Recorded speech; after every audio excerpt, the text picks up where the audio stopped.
Let's start कर दिया recording. Okay भाई, इन्वेंट्री का मतलब बताएगा वापस एक बार फटाफट बताओ ना भाई। इन्वेंट्री का मतलब भैया एक ऐसा सामान जिसको मैं बेचूंगा और उस पैसे से भैया मैं अपना बिजनेस चलाऊंगा और उससे मेरे को कमाई करने का मन है। मतलब कोई भी ऐसा सामान जिसको मैं सेल आउट करके पैसे कमाने का सोच रहा हूँ, that is my inventory.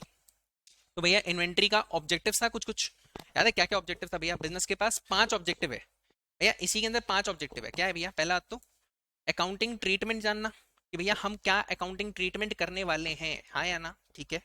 And दूसरा क्या था भाई? Determination of cost. भाई देखिए, इसको है ना अभी हम समझा नहीं रहा, ये वाला समझाया हुआ है पूरा, कल एक बार समझाया हुआ था, तो एक वाला पार्ट को बस मार्क कर लिया। भाई मार्किंग साथ साथ में करना भाई, अगर हम मार्क कर रहे हैं ना बुक में, तो माई मार्किंग इज वेरी इंपॉर्टेंट, कर लो साथ साथ में। डिटर्मिनेशन करना कॉस्ट का, ठीक है, कि कॉस्ट कैसे डिटरमाइन होगा, कि अगर मेरा इन्वेंट्री है तो उसका टोटल कॉस्ट कितना होगा, मेरा इन्वेंट्री का टोटल कॉस्ट कितना होगा, वो निकालने को बोलते हैं अपने डिटर्मिनेशन ऑफ कॉस्ट। कि रॉ मटेरियल खरीदा, फिर रॉ मटेरियल पे वर्क करेंगे तो डब्ल्यू बनेगा, फिर डब्ल्यू के बाद क्या बनेगा भाई? फिनिश गुड्स बनेगा। It will take some time, yes और नो, ठीक है।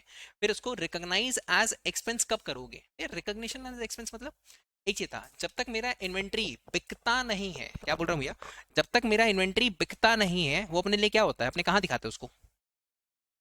बैलेंस शीट में एसेट साइड में दिखाते हैं। जब तक बिकता नहीं है तब तक एसेट्स, पर जैसे ही बिका तो अपने उसको वहां से निकाल करके अपने बोलते हैं भैया सेल्स हो गया मेरा। सेल्स भी दिखाते हैं एंड यहाँ पे अपने क्या दिखाते हैं भैया? टू साइड में, to cost of goods sold, yes और नो। तो भैया तब उसको रिकॉग्नाइज करते हैं एज एन एक्सपेंस। अब भैया खुद ही सोच, मेरे पास इन्वेंट्री है, क्या इन्वेंट्री का वैल्यू हमेशा बढ़ेगा, या इन्वेंट्री का वैल्यू कभी कभी हो सकता है कि इतना सामान खराब हो गया, डिस्ट्रॉय हो गया किसी भी रीजन से, उसका वैल्यू गिर भी तो सकता है। तो उस चीज को अपने को क्या करना पड़ता है भाई? राइट डाउन करना पड़ता है, किस पर? टू नेट रियलाइजेबल वैल्यू, हाँ या ना। एंड लास्ट में क्या है भैया? अपने को भैया बताता है कि कॉस्ट फॉर्मूलाज फॉलो करो। कॉस्ट फॉर्मूलाज क्या है भैया?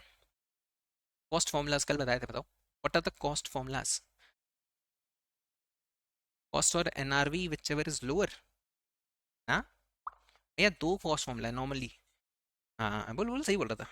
नहीं भैया, एक है फीफो, फीफो है, और वेटेड एवरेज है, ये अपने कल किए थे, ठीक है। अब भैया उसके बाद भाई एक बार के लिए सिर्फ सुनना, कोई माथा पच्ची वाला चैप्टर नहीं है, एकदम हल्का फुल्का है, सुनते जाओ।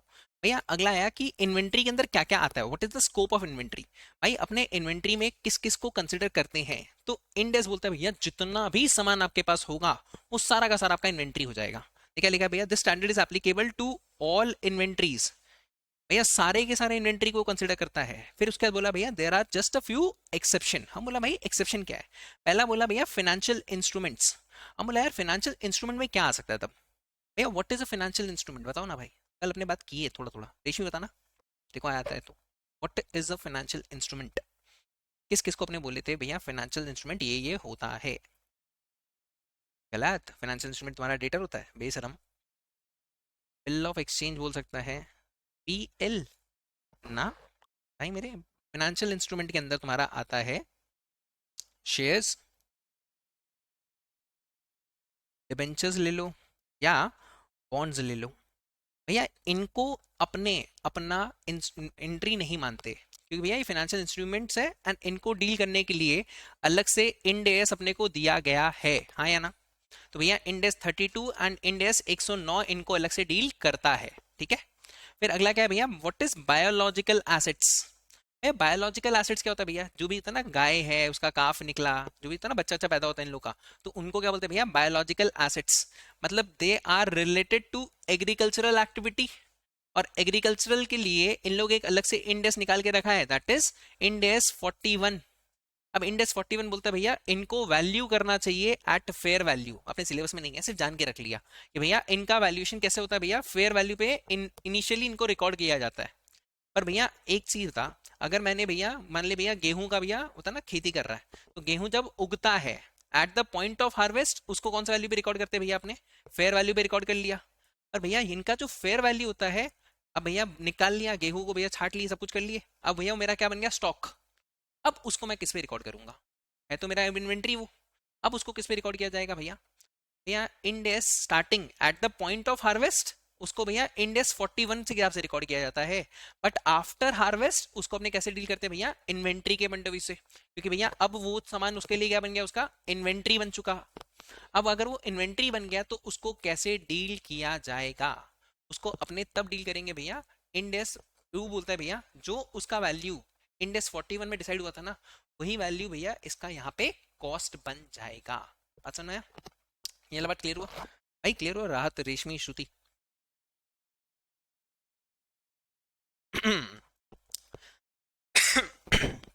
ओके, बोलो।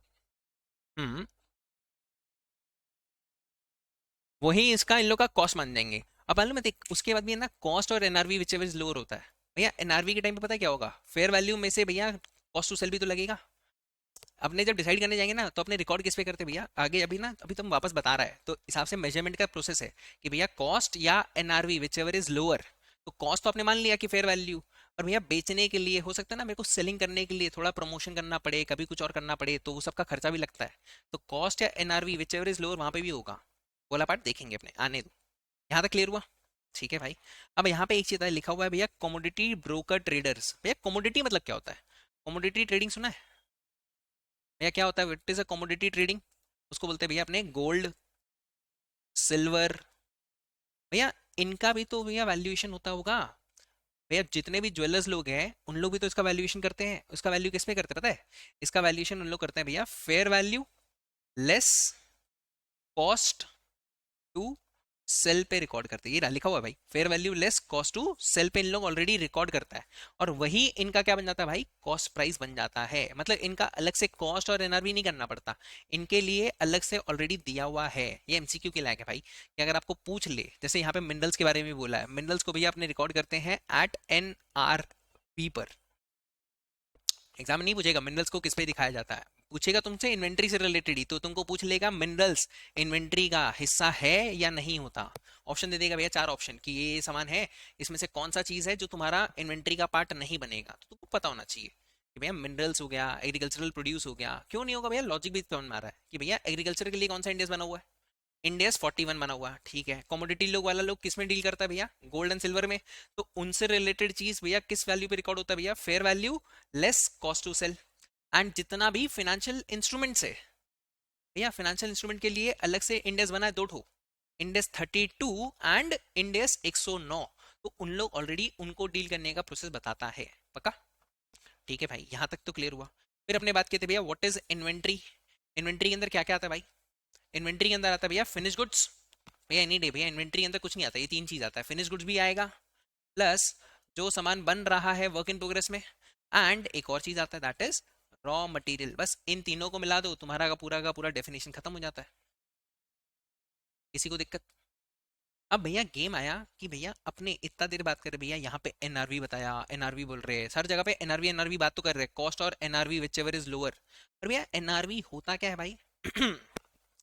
भाई एनआरवी होता क्या है भैया? एनआरवी मतलब होता है नेट रियलाइजेबल वैल्यू। कि भैया आज के दिन अगर भैया मान ले मेरा इन्वेंट्री, अगर ये बॉटल मेरा इन्वेंट्री है, तो अगर मैं इस बॉटल को बेचने जाऊं तो मेरे मन में एक एक्सपेक्टेशन तो होगा यार, मेरा बनाया हुआ है मान ले 100 रुपए में, तो मेरे मन में क्या चल रहा है भाई? मिल्टन का बॉटल है, मेरा बनाया हुआ है, कम से कम मैं इसको बेचूंगा 170 रुपए में बेचूंगा। मतलब भैया मेरे को एक एस्टिमेटेड सेलिंग प्राइस तो मिलेगा मेरा। अब उसके बाद भैया मेरे को क्या पता चलेगा मेरा बेचने का ऑडियो? कोई बात नहीं। हाँ, थोड़ा संभाल के रख लीजिए वापस। अरे ले लो भाई। हाँ, तो क्या बोला था भाई? हाँ हाँ, कि भाई मान लो मेरे प्लान है भैया, मेरे को इसको मिनिमम कितने रुपए में बेचने का मन है? 170 रुपए में बेचना है। पर भैया बेचने जब जाऊंगा तो क्या कुछ और खर्चा नहीं लग सकता? कि भैया हो सकता है इसको कंप्लीट करने के टाइम पे मेरा कुछ और खर्चा लग जाए। मान ले भैया इसका कलर नहीं करा हुआ, प्लेन होता ना, ट्रांसपेरेंट बॉटल था, पर विथ ट्रांसपेरेंसी बॉटल का वैल्यू में लोग पसंद नहीं करते, इसमें कलर कराना बाकी है। यही बोलता है कि भैया पहले निकालो एस्टिमेटेड सेलिंग प्राइस, उसमें से लेस कर दो एस्टिमेटेड कॉस्ट ऑफ कंप्लीशन। अगर मैं इसको कंप्लीट कराने जाता हूँ का कॉस्ट लग जाता, and estimated cost of necessary to make the sale. या थोड़ा एडवर्टीजमेंट में पैकिंग करेंगे, ये करेंगे, वो करेंगे, खर्चा अगर अपने माइनस करते हैं, हमारा क्या आ जाएगा? एनआरवी आ जाएगा। अब भैया एक चीज था, क्या एनआरवी और फेयर वैल्यू एक होता है कि अलग अलग होता है? भैया क्या एनआरवी और फेयर वैल्यू एक होता है कि अलग अलग होता है? कैसे? कल ही बताया था भाई, दोनों में ना डिफरेंस बताया था कि होता है ना अपना एनआरवी और फेयर वैल्यू अलग अलग क्यों होता है।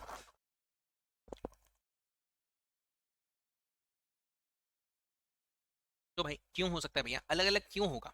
नहीं बताऊँ, जब तक आंसर्स नहीं करेगा ना, जो तेरे मन में आ रहा है बताना भाई, कुछ कतरा ही बताएगा भाई, इससे ज्यादा क्या होगा भाई, गलत बताएगा। भैया हम रेक्टिफाई कर देगा, अगर तू पार्टिसिपेट करेगा ना मेरे को भी मजा आएगा, एंड ये चैप्टर इजी लगेगा हर जगह से। भैया ट्राई टू पार्टिसिपेट, मजा आएगा। भैया एनआरवी अपने मन में अपना सेलिंग प्राइस है, फेयर वैल्यू मार्केट के हिसाब से। भाई करेक्ट है, पर फेयर वैल्यू होता क्या है, वही मेरा क्वेश्चन रहा था। भैया एनआरवी पहले समझने का ट्राई कर, एनआरवी में क्या है भैया, मेरे मन में मेरा एक एस्टिमेटेड सेलिंग प्राइस है ना, कि मेरे को इस बॉटल को कितने में बेचना है, वो मेरे मन में एक्सपेक्टेशन था कि मैं इसको बेचूंगा कितने में, 170 में। अब इसको बनाने में मान ले कलर में लग रहा 20 रुपया, माइनस कर दिया। और भैया पैकिंग वैकिंग करूंगा, एक्स्ट्रा जो खर्च लग रहा मान ले उसका 10 रुपया। तो भैया अगर मैं वो सब हटा दूं, तो इसका आज के दिन जो मेरा एकदम ट्रांसपेरेंट बॉटल है उससे मैं कितना रुपया रियलाइज कर सकता हूँ। उसको कितना निकला भैया, 150 माइनस 10 कर दिया तो 140 में निकल जाएगा। करेक्ट। फिर मैं मार्केट में गया, मार्केट में जाकर के मेरे को दिखा भैया fair market value. Fair market value क्या होता है भाई, आज के दिन जो एक्चुअल मार्केट का कंडीशन है, because of demand and because of supply, market में क्या प्राइस चल रहा है। कि भैया डिमांड ज्यादा होता है तो प्राइस बढ़ता है, डिमांड कम होता है तो प्राइस घटता है, सप्लाई ज्यादा होता है तो प्राइस घटेगा, सप्लाई कम होगा तो प्राइस बढ़ता है। तो उनके इंटरेक्शन के चक्कर में, डिमांड एंड सप्लाई क्लास 12 में पढ़े, एक इक्विलिब्रियम प्राइस आता था। इक्विलिब्रियम प्राइस क्या होता था, जहां पे डिमांड और सप्लाई एक दूसरे से क्या करता है भाई, मैच करता है। जिस पॉइंट पे, जिस प्राइस पे डिमांड एंड सप्लाई एक दूसरे को इंटरसेक्ट करता है, उसको अपने बोलते हैं इक्विलिब्रियम प्राइस। वही हमारा फेयर वैल्यू प्राइस है भाई। समझ डिफरेंस?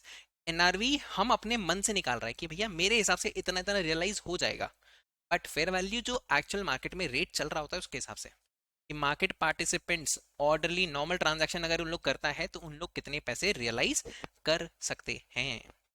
क्लियर हुआ यहाँ तक में किसी को दिक्कत? भाई देख कर लेना, अपने यहाँ तक ही पढ़े थे, एक लास्ट में पढ़े थे, दैट इज मेजरमेंट। मेजरमेंट के लिए क्या बोला था भाई, कॉस्ट और फेयर वैल्यू नहीं बोलते, अपने नॉर्मली क्या बात करते हैं भैया, कॉस्ट और NRV, whichever is lower. माथा में गया भाई, ऐसा मी। अब तो एक बार के लिए कंसेप्ट जितना भी कल पढ़े थे ना इतना ही पढ़ पढ़े थे, एंड इससे रिलेटेड अपने 5-6 क्वेश्चन कुछ बना लिए थे, एकदम बेसिक बेसिक सब दिख जाएगा, कर लेना, कल का क्लास वाला पार्ट हो जाएगा। अब भाई एक्चुअली अब अपने को चलना है थोड़ा सा आगे।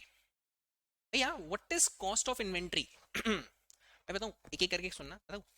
गिनती का ना 4 पेज तक तुम्हारा थ्योरी लिखा हुआ है, पर बता रहा है यही चीज के अंदर से निकाल निकाल के इन लोगों ने बना दिया क्वेश्चंस। तो जब जब क्वेश्चन आएगा तेरे को बता देगा भैया इससे पार्ट से क्वेश्चन है, इससे पार्ट से क्वेश्चन। बट पहले समझो इस cost of inventory. Cost of inventory मतलब क्या होता है, क्या मेरे पास अगर ये बहुत सारा इन्वेंट्री है, कॉस्ट, इस इन्वेंट्री को बनाने का कॉस्ट क्या पड़ा, क्या क्या चीज, देखना भाई। कॉस्ट ऑफ इन्वेंट्री मतलब क्या हो गया भैया, बताओ क्या है इसका मतलब, क्या निकालना है, टोटल कॉस्ट निकालना है। बताओ भाई, क्या अपने को अपना टोटल कॉस्ट निकालना पड़ेगा? भाई मेरे अब अपना टोटल कॉस्ट में क्या आता है, क्या लिखा है, L comprise all cost of purchase. हाँ या ना? तीन चीज को मिलाओगे तो अपना बनता है, देखिए पहला तो कॉस्ट ऑफ परचेज हो गया, पहला क्या, मैंने रॉ मटेरियल परचेज किया, अब उस रॉ मटेरियल को मैं क्या करूंगा, कॉस्ट ऑफ कन्वर्जन, या इसको मैं कन्वर्ट भी तो करूंगा, हाँ या ना? एंड तीसरा, क्या सामान कन्वर्ट कर लिया, पर उसको अपने प्रेजेंट आने की पैकिंग कर, अगर and other cost incurred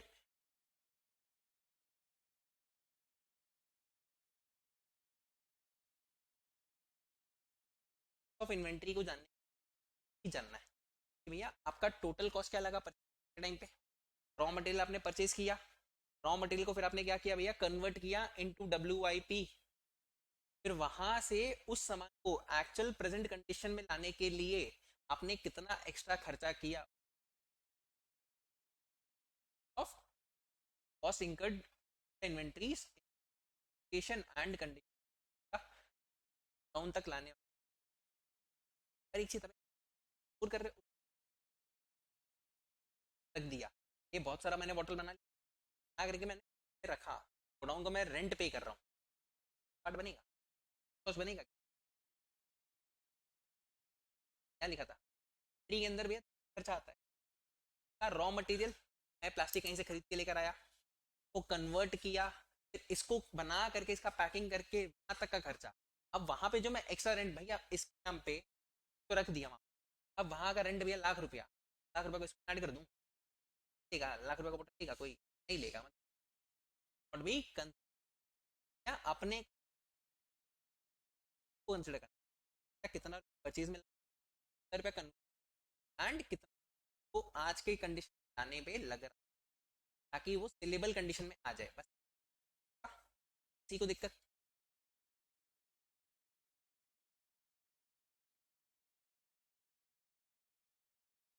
house house तक पहुंचाना भी तो पड़ता है भाई, बना तो लिया कहीं पे फैक्ट्री में, फैक्ट्री से निकाल करके भी तो पड़ेगा।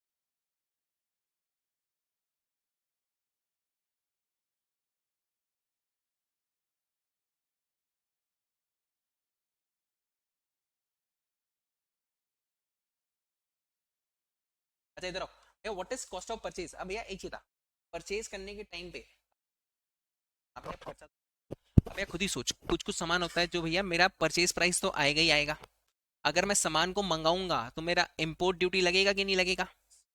अब एक चीज इंपॉर्टेंट है कि भैया ये अदर टैक्सेस बोल रहा है, भैया एक चीज था, टैक्सेस रिकवरेबल होता है कि नहीं होता है। आईटीसी सुना है ना भैया, आईटीसी मतलब क्या होता है, आप अभी टैक्स पे कर दो आपको उसका इनपुट मिल जाएगा। इन लोग बोला कि भैया अगर आपको उसका इनपुट मिल जाए तो उसको अपने कॉस्ट का पार्ट मत बना।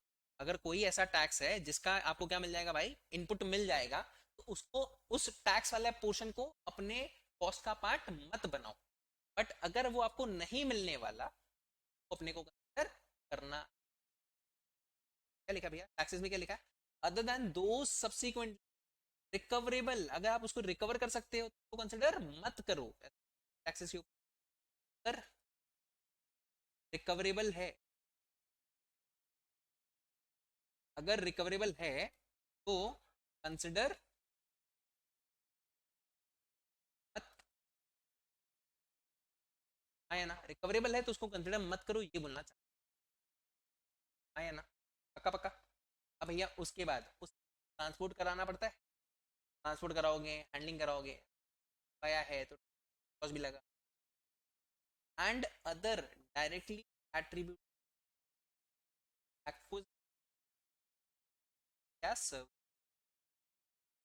पहला तो ये कि भैया जो भी खर्चा लग रहा है सामान को ले लो, बस एक चीज क्या भैया ध्यान, क्या टैक्सेस वाला, टैक्सेस में कौन वाला टैक्सेस को कंसिडर करेंगे भैया, जो रिकवर आप नहीं कर सकते, जिस टैक्स को आप रिकवर नहीं करोगे उसको आप अपने कॉस्ट का पार्ट बनाओ, और जो रिकवर हो सकता है उसको अपना पार्ट मत बनाना, बेसिक सा बात, कोई दिक्कत दिया। अब भैया खुद ही सोच, मैं सामान मंगवा रहा हूँ, मैं भैया लाखों पीस मंगा रहा हूँ, क्या भैया लाखों पीस मंगाऊंगा तो भैया एनी डे मेरे को डिस्काउंट मिलेगा कि नहीं मिलेगा, डिस्काउंट मिलेगा, रिबेट मिल सकता है। रिबेट क्या होता है भाई, डिस्काउंट और रिबेट में फर्क पता है, बताओ, डिस्काउंट और रिबेट।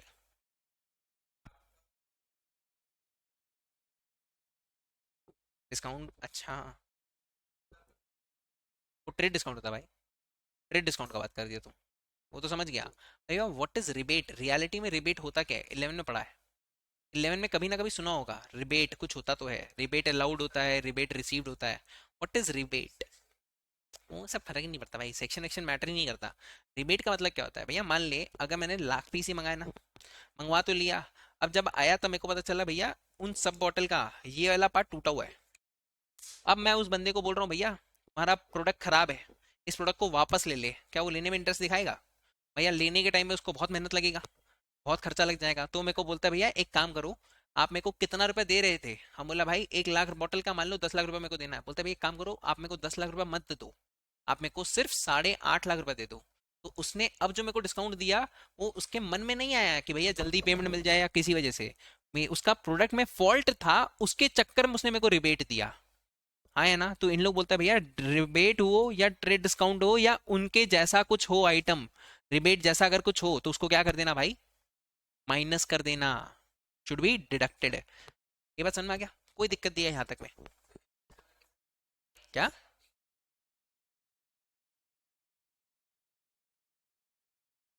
अब उन लोगों ने डिस्काउंट ही लिखना चाहता है, पर उन लोग लिख देता है रिबेट। दैट इज रियलिटी में रिबेट का मतलब तो वही है, रियलिटी में डिस्काउंट का मतलब क्या होता है भाई, कि डिस्काउंट आपको मिलना चाहिए। हाँ, जो आप पे करते हो उसी को। यहाँ तक क्लियर हुआ, किसी को दिक्कत? अब भैया देख बताऊं, अब जो बता रहा हूँ ना भैया, that is very important. And भैया एग्जाम में बताऊं, अगर क्वेश्चन क्वेश्चन में कभी ना कभी दिखेगा एंड मेरे को मजा भी आएगा भैया, एक बार दीजिए था भैया। अब भैया पहला वाला पार्ट तो समझ में आ गया, कॉस्ट ऑफ परचेज पहला पार्ट खत्म हो गया अपना, अच्छा सा। अगला क्या था भाई, कॉस्ट ऑफ कन्वर्जन। अब कन्वर्जन मतलब भैया क्या हो गया भाई, सामान को कन्वर्ट करना है। तो भैया एक चीज था, सामान को कन्वर्ट करूंगा तो मेरा डायरेक्ट प्रोडक्शन कॉस्ट तो लगेगा, डायरेक्ट मटेरियल लाऊंगा, डायरेक्ट लेबर रहेगा, डायरेक्ट एक्सपेंसेस। भैया बचपन में चैप्टर पढ़ा है ना, cost, direct material, direct labour, direct expenses, ये सब भैया लगता तो है। तो उनको अपने भैया ऐड करेंगे कि नहीं करेंगे? जो चीज मेरे प्रोडक्ट से डायरेक्टली एट्रीब्यूटेबल है, जिनको देख करके बोल सकता हूँ हाँ भाई इस पे ये चीज लगा होगा, उसको हमने क्या बोलते हैं भाई, डायरेक्ट कॉस्ट बोलते हैं। हाँ या ना? अब भैया ये जो प्रोडक्शन कॉस्ट है, अब क्या लिखा है, production overhead based on normal capacity. भैया प्रोडक्शन ओवरहेड मतलब क्या होता है? भैया प्रोडक्शन ओवरहेड के अंदर दो तरीके का कॉस्ट आता है, एक आता है भैया फिक्स्ड, और एक होता है भैया वेरिएबल। भैया ये वाला पार्ट इंपॉर्टेंट है, इस वाले पार्ट को ना थोड़ा अच्छे से सुनना, काम आएगा। भैया फिक्स कॉस्ट भी लगता है एंड वेरिएबल कॉस्ट भी लगता है। पर ये जो फिक्स कॉस्ट है, वेरिएबल कॉस्ट है, वो मेरे कौन से कैपेसिटी के ऊपर मेरे को कंसिडर करना है? Normal capacity. कि भैया अगर कंपनी ढंग से अपना जैसे नॉर्मली काम करता है, अगर वो वैसे प्रोडक्शन करना चालू करे, तो भैया मान ले मेरा होता है ना, जो मेरा फैक्ट्री है उसमें मैं 10,000 पीस बना सकता हूँ, 10,000 पीस बना सकता हूँ। और मेरा मान लो भैया मेरा रेंट लग रहा है, फिक्स रेंट, मेरा रेंट लग रहा है भैया मान लो 10 लाख रुपया। तो भैया पर पीस के हिसाब से मैं निकाल सकता हूँ क्या? हाँ। पर एक चीज था भैया, एक चीज था ना, क्या मेरा पर पीस निकल जाएगा? कितना निकलेगा भाई? 100 रुपया निकल रहा है मेरा पर पीस, पर पीस, पर पीसेस, पर पीस मेरा कितना रुपया लग रहा है भाई? 100 रुपया लग रहा है। एग्जाम्पल है भाई, एक बार सुनना, एक बार ये बात सिर्फ सुनना। मेरा 100 रुपया लग रहा है, अपने को समझ में आ रहा है कि भैया फिक्स कॉस्ट के हिसाब से निकाल सकते हैं, नॉर्मल कैपेसिटी मेरा इतना है। अब भैया एक चीज था, दो सिनेरियो हो सकता है भैया, नॉर्मल कैपेसिटी से या तो आप ज्यादा बनाओगे, या तो नॉर्मल कैपेसिटी से आप कम बनाओगे। करेक्ट? भैया क्वेश्चन ने को क्या बोला भैया, एटलीस्ट आपको क्या रखना पड़ेगा भाई, नॉर्मल कैपेसिटी में आप कितना रुपया पर पीस के हिसाब से आपका खर्चा आता। अब सपोज कर भैया मेरा इस बार, भैया दो सिनारियो, या तो आप बनाओगे 20,000 पीस, या तो आप बनाओगे 5,000 पीस, दो ही तो सिनारियो है। हाँ या ना? या तो आपने नॉर्मल कैपेसिटी से ज्यादा बना लिया, या तो आप नॉर्मल कैपेसिटी से कम बना रहे हो। भैया दोनों में बताओगे मेरा कॉस्ट कितना कितना आ रहा है? अगर मैंने 10 लाख रुपया, 10 लाख रुपया डिवाइडेड बाई 20,000 पीस करता हूं, तो मेरा 50 रुपीज पर पीस हो रहा है। और यहाँ पे भैया मेरा इसके हिसाब से देखता हूँ तो भैया मेरा कॉस्ट कितना आ जा रहा है, 200। तो इन लोग पता है क्या बोला है, कि भैया जनरली आपको नॉर्मल कैपेसिटी के आपसे कितना रुपया लग रहा है भाई, 100 रुपया लग रहा है, विच इज ग्रेट। अगर आपने ज्यादा प्रोडक्शन कर लिया तो आपका कॉस्ट कम हो सकता है, दैट इज ओके। बट अगर आपने कम प्रोडक्शन किया एंड उसके चक्कर में आपका कॉस्ट ज्यादा हो जा रहा है, उसको कंसिडर मत करो, क्योंकि भैया उससे आपका प्रोडक्ट का महंगा होता है ना, आपका प्रोडक्ट फालतू का महंगा हो जाएगा, आप उसको सेल आउट ही नहीं कर पाओगे। बात लॉजिकल है भैया। अगर मेरा सामान ज्यादा बन जाता है, मेरा एक्सपेक्टेड है भैया 10,000 पीस बनाऊंगा, अब भैया अगर मैंने ज्यादा बना लिया तो मेरा पर यूनिट कॉस्ट कम हो जाएगा, पर यूनिट कॉस्ट कम होगा तो मेरे को मेरा प्रॉफिट ज्यादा दिखेगा। वो इन लोग बोलते हैं भैया, कोई भी बिजनेस वाला लोग ये चाहेगा कि उसका प्रोडक्शन ज्यादा हो जाए, कैपेसिटी से ज्यादा प्रोडक्शन कर लूं, बढ़िया बात है। पर कोई भी बिजनेस ये नहीं चाहेगा कि भैया मेरा जो कैपेसिटी है उससे मैं कम बनाऊं, एंड अगर कम बना भी लिया तो जो मेरा एक्स्ट्रा कॉस्ट लग रहा है, क्योंकि देख पहले मेरा नॉर्मल कैपेसिटी आपसे कितना रुपया लग रहा था पर पीस, 100 रुपया लग रहा था। अगर मैंने कम पीस बनाए तो मेरा पर यूनिट का, पर पीस का कॉस्ट कितना हो गया, 200। खुद ही सोच, क्या 200 रुपया किसी को बोलना कि भैया मैंने कम पीस बनाया है इसीलिए तुम मेरे को 200 रुपया दो, बाइबल है किसी एंगल से? तो इन लोग यहाँ पे यही लिखा है, देखे बताओ, ये देख, देख क्या लिखा, fixed production overhead refers to the indirect cost of production that remains relatively constant। भैया रेंट तो लगेगा ही लगेगा, नो मैटर व्हाट। फिक्स मतलब क्या होता है, कि ये अलग खर्चा नो मैटर आप कुछ भी कर लो आपका लगना ही है। हाँ या ना? It remains constant regardless the volume of production. आप कम प्रोडक्शन करो तो भी लगेगा, आप प्रोडक्शन ना करो तो भी लगेगा, आप प्रोडक्शन ज्यादा करोगे तो भी लगेगा। हाँ या ना? पक्का पक्का, जैसे डेप्रिसिएशन हो गया, मेंटेनेंस हो गया, जो भी है एग्जांपल दिया हुआ है। पक्का? हाँ या ना? इन लोग क्या बोला भैया, ये लपट देख, fixed overhead cost should be allocated based on normal capacity. Normal capacity का से मेरा फिक्स ओवरहेड का कॉस्ट कितना आया था पर यूनिट? 100 रुपया आता है। एग्जाम्पल यहाँ पे समझ में आया? पक्का पक्का। इन पीरियड्स ऑफ अब नॉर्मली हाई प्रोडक्शन, हाई ज्यादा मैंने प्रोडक्शन कर लिया, उसके वजह से क्या मेरा कॉस्ट कम हो सकता है या नहीं हो सकता? हो सकता है, विच इज गुड और नॉट? विच इज गुड, आराम से कर सकते हैं। The amount of fix production overhead allocated to each unit is decrease. भैया गिर करके कितना हो गया मेरा पर यूनिट कॉस्ट? हाँ है ना? So that inventories are not measured above cost. तो इसके से भैया मेरा कॉस्ट एकदम सही जगह पे है, मेरा दिक्कत नहीं हो रहा। ये बात समझ में आया? कोई दिक्कत दिया इस बात से?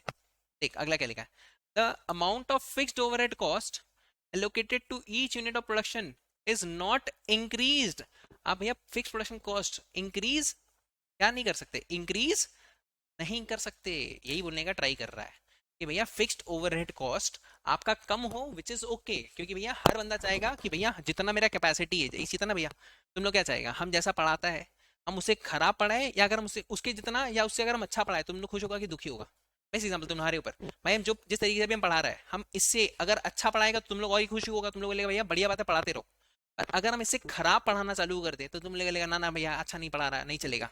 मतलब इनके साथ भी यही है भैया, फिक्स ओवरहेड कॉस्ट के साथ भी सेम सीन है कि भैया जो कैपेसिटी है या तो उसके बराबर करे कोई दिक्कत नहीं है, उससे बेटर प्रोवाइड करे तो दिक्कत नहीं है, पर उससे खराब अगर वो कम यूनिट बना करके बोले भैया ज्यादा कॉस्ट आपको देना पड़ेगा, इन लोग बोलता है भैया वो नहीं चलेगा। बात समझ में आया? कोई दिक्कत नहीं है इस बात से? भाई नंबर है ना, लिख ले ताकि ना नंबर याद भी रह जाएगा। ये 100, 50 और ये 200। यहाँ तो ना एग्जाम्पल यहाँ लिख लेना भैया, पर यूनिट कॉस्ट। यहाँ पर एग्जाम्पल अगर हम लिखता है 10 लाख रुपये, तो लिखा था ना 10 लाख वाला कि मेरा रेंट है, रेंट एग्जाम्पल रेंट बना लिया, रेंट 10 लाख रुपया। यूनिट्स भैया हम 3 बना देगा, 3 यूनिट है मेरे पास, यूनिट्स में मेरे पास 3 ऑप्शन। पहला ऑप्शन है भैया जब मैं 10,000 पीस बना रहा हूँ, which is my normal capacity. 10,000 is my normal capacity, NC मतलब नॉर्मल कैपेसिटी बोल रहा है। अब इससे दो सिनारी हो सकता है, या तो इससे ज्यादा या तो इससे कम। बात समझ में आ गया? कोई दिक्कत? 10,000 के हिसाब से ये बना, दूसरा यहाँ बना दिया। जब मैंने 20,000 पीस बना दिए, 20,000 पीस, मेरा कॉस्ट कितना आ गया? 50, विच इज अलाउड। ये अलाउड कर रहा है, इन लोग बोल रहे हैं इन्वेंट्री का कॉस्ट घट सकता है, बट भैया यहाँ पे मैंने बनाया कितना? तीसरा में मैंने बनाया भैया 5,000 piece, which is not allowed, जिसके चक्कर में मेरा कॉस्ट बढ़ गया। देख एट दी एंड आज तेरे को समझ में आ गया, देखो आगे समझ में आ जाए वैसा अपने हिसाब से सेम कर सकते हैं। दिक्कत दिया भाई? राहत सेट हुआ? हाँ रेशमी श्रुति बहुत ही बढ़िया भाई, चलो बहुत बढ़िया। अब भैया एक चीज ना, वेरिएबल कॉस्ट क्या होता है रे भाई? तुम लोग बताओ व्हाट इज वेरिएबल कॉस्ट? ओ शरी तेरे को नीचे नींद आ रहा था, तेरे को अभी नींद आ रहा है? पानी पी, पानी है? पानी पीता रहे भाई, पानी पीता रहे, एक एक गुटका मारता रहे, आँख खुला रहेगा। भैया एक चीज है ना भैया, what is variable cost? Variable cost किस पे मैटर करता है भैया? क्या मेरे को फिक्स देना है क्या? नंबर ऑफ फिक्स यूनिट्स पे, नंबर ऑफ यूनिट्स पे। मतलब अगर आप प्रोडक्शन ज्यादा करोगे तो ज्यादा लगेगा, अगर आप प्रोडक्शन कम करोगे वो कम लगेगा। इतना ही चीज यहाँ लिखा हुआ है। It is directly with the volume of production. अगर आप ज्यादा प्रोडक्शन करोगे ज्यादा, कम करोगे तो कम। हाँ या ना? पक्का? या अगर हम लिखना चाहे तो यहाँ पे क्या लिखेगा भाई? ज्यादा प्रोडक्शन, ज्यादा प्रोडक्शन, ज्यादा कॉस्ट, उल्टा वही से वर्षा कम प्रोडक्शन, कम कॉस्ट। खत्म। इस पूरा पैराग्राफ के अंदर इतना ही चीज लिखा हुआ है और कुछ लिखा ही नहीं है। हाँ है ना? मतलब it should be based on actual production, कि जितना प्रोड्यूस कर रहे हो, आप ज्यादा प्रोड्यूस करोगे तो ज्यादा लगेगा, कम प्रोड्यूस करोगे तो कम लगेगा। बताओ भाई समझ में आया कि नहीं? सही था? बढ़िया लगा? मजा आया अभी तक? यहाँ तक बढ़िया बात है भाई। चलो आगे चले, चले आगे। Yes let's go. लिखना लिख लो भाई, क्योंकि दे गया हुआ टाइम भाई, आज लिख ले।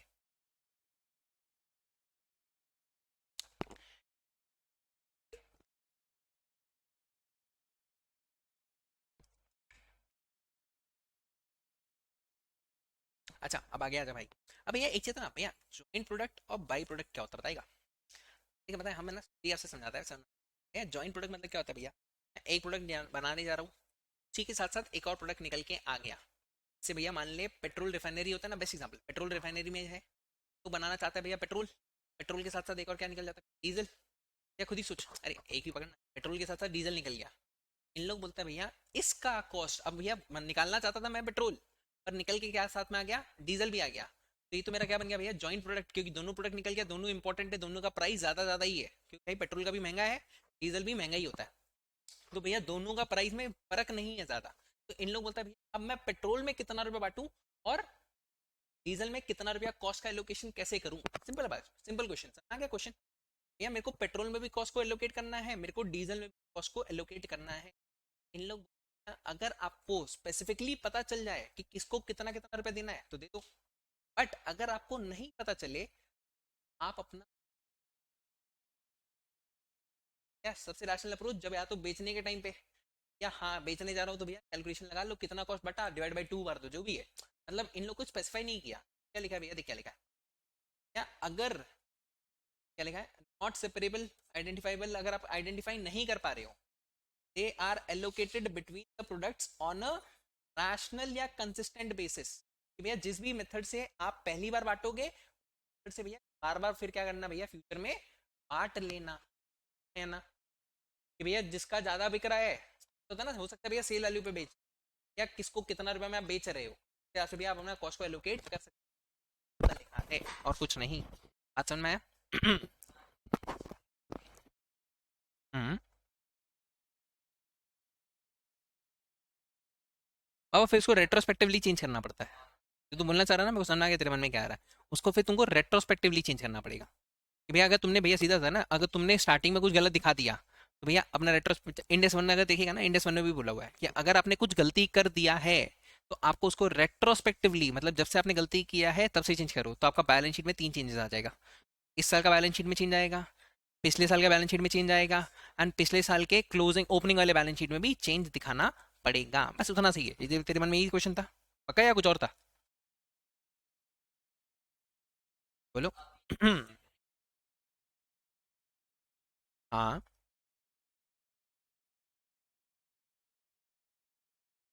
हम्म। हाँ तो अगर आपको स्पेसिफाई हो जाए फिर आप उसको अलग से स्पेसिफाई कर दो, उसके बाद भी कर सकते हो, उसमें दिक्कत नहीं है, इतना सी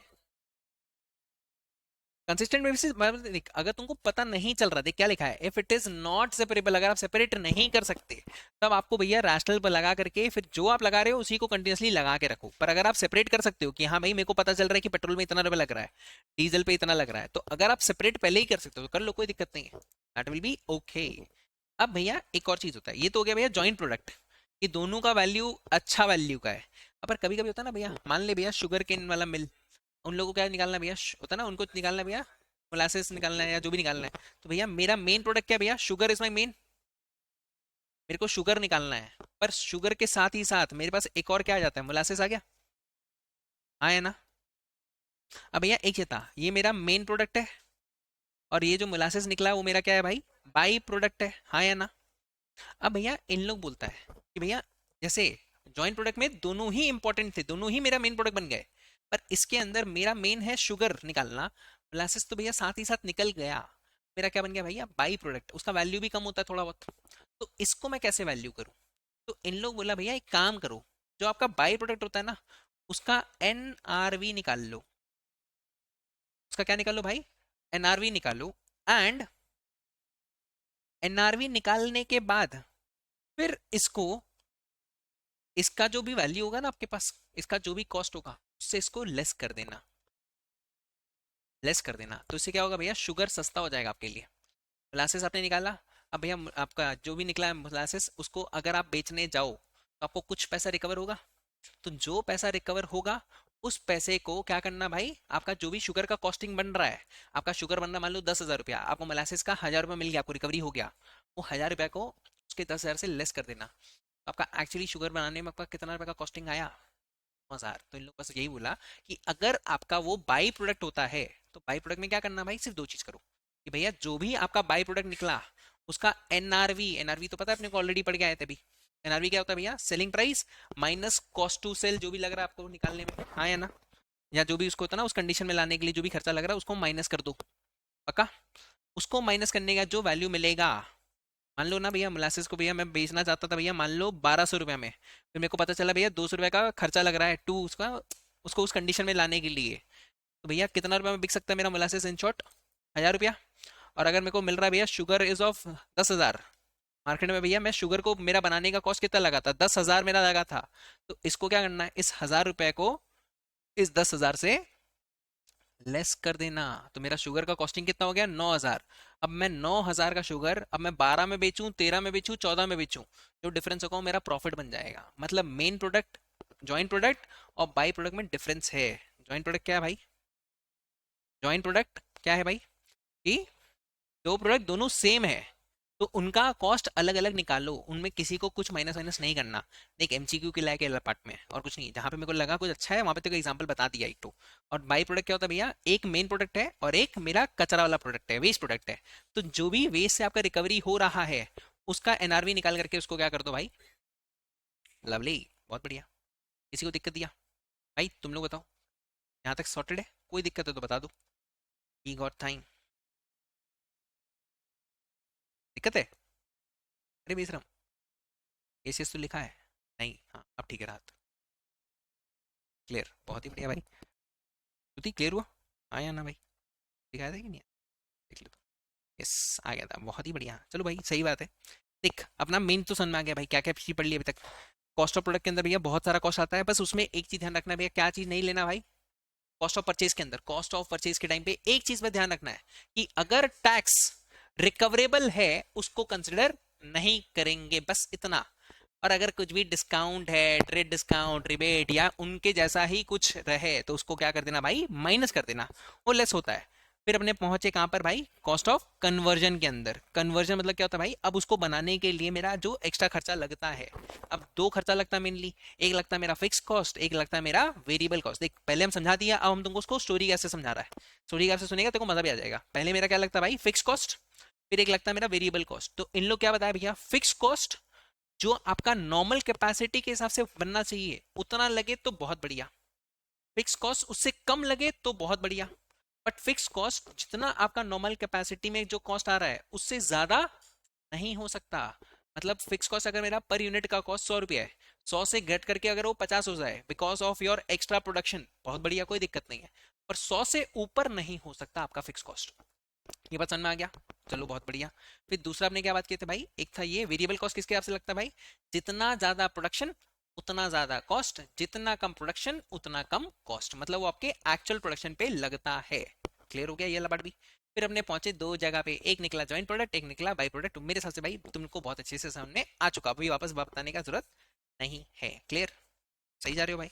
अब आता है भैया तीसरा लास्ट, भैया इसके बाद तो तुम्हारा कुछ बचा ही नहीं है। फिर एक्सक्लूशन आ गया कि भैया क्या क्या चीज को एक्सक्लूड करोगे एंड तुम्हारा चैप्टर का मेन पार्ट खत्म हो जाएगा। फिर अपने क्वेश्चन में वापस जा सकते थोड़ा बहुत आराम से भैया। तीसरा क्या था भाई, अदर कॉस्ट। हमने वहां पे क्या बात की थी कि उस सामान को एक तो परचेज करने का कॉस्ट लगता है, एक लगता है कन्वर्ट करने का, और तीसरा क्या था भाई, to bring the product in the present location and condition. याद है भाई, मेरे तो बोलता नहीं है तो ना, सिर्फ मुंडी लाता है, दैट इज ओके, पर बोलेगा ना तो अच्छा भी लगेगा। बढ़िया तो बोलता भाई, बोलेगा क्या सा दिक्कत है। देख क्या लिखा है भाई, इसको मार कर लेना भाई। They are incurred in bringing the inventory to the present location and condition. आया ना भैया। एक क्वेश्चन यार, भैया मान लो, अगर भैया मान ले कोई एकदम स्पेसिफिक बंदा आया, मान ले भैया मेरा रेनकोट का काम है, कोई बंदा आया मेरे को आ करके बोल रहा भैया मेरे को रेनकोट के पीछे अपने कंपनी का एड छपवाना है। मैंने बोला भैया डिजाइन करवाना पड़ेगा उसको, तो सीधा था ना भैया, प्रिंटिंग ऐसे थोड़ी होगा, पहले उसका भैया बनेगा, प्लेट एंड ऑल बनता है, फिर क्या चिपकता है। तो हम उसको बोला भाई डिजाइनिंग एंड ऑल में कॉस्ट लगेगा, खर्चा लगेगा।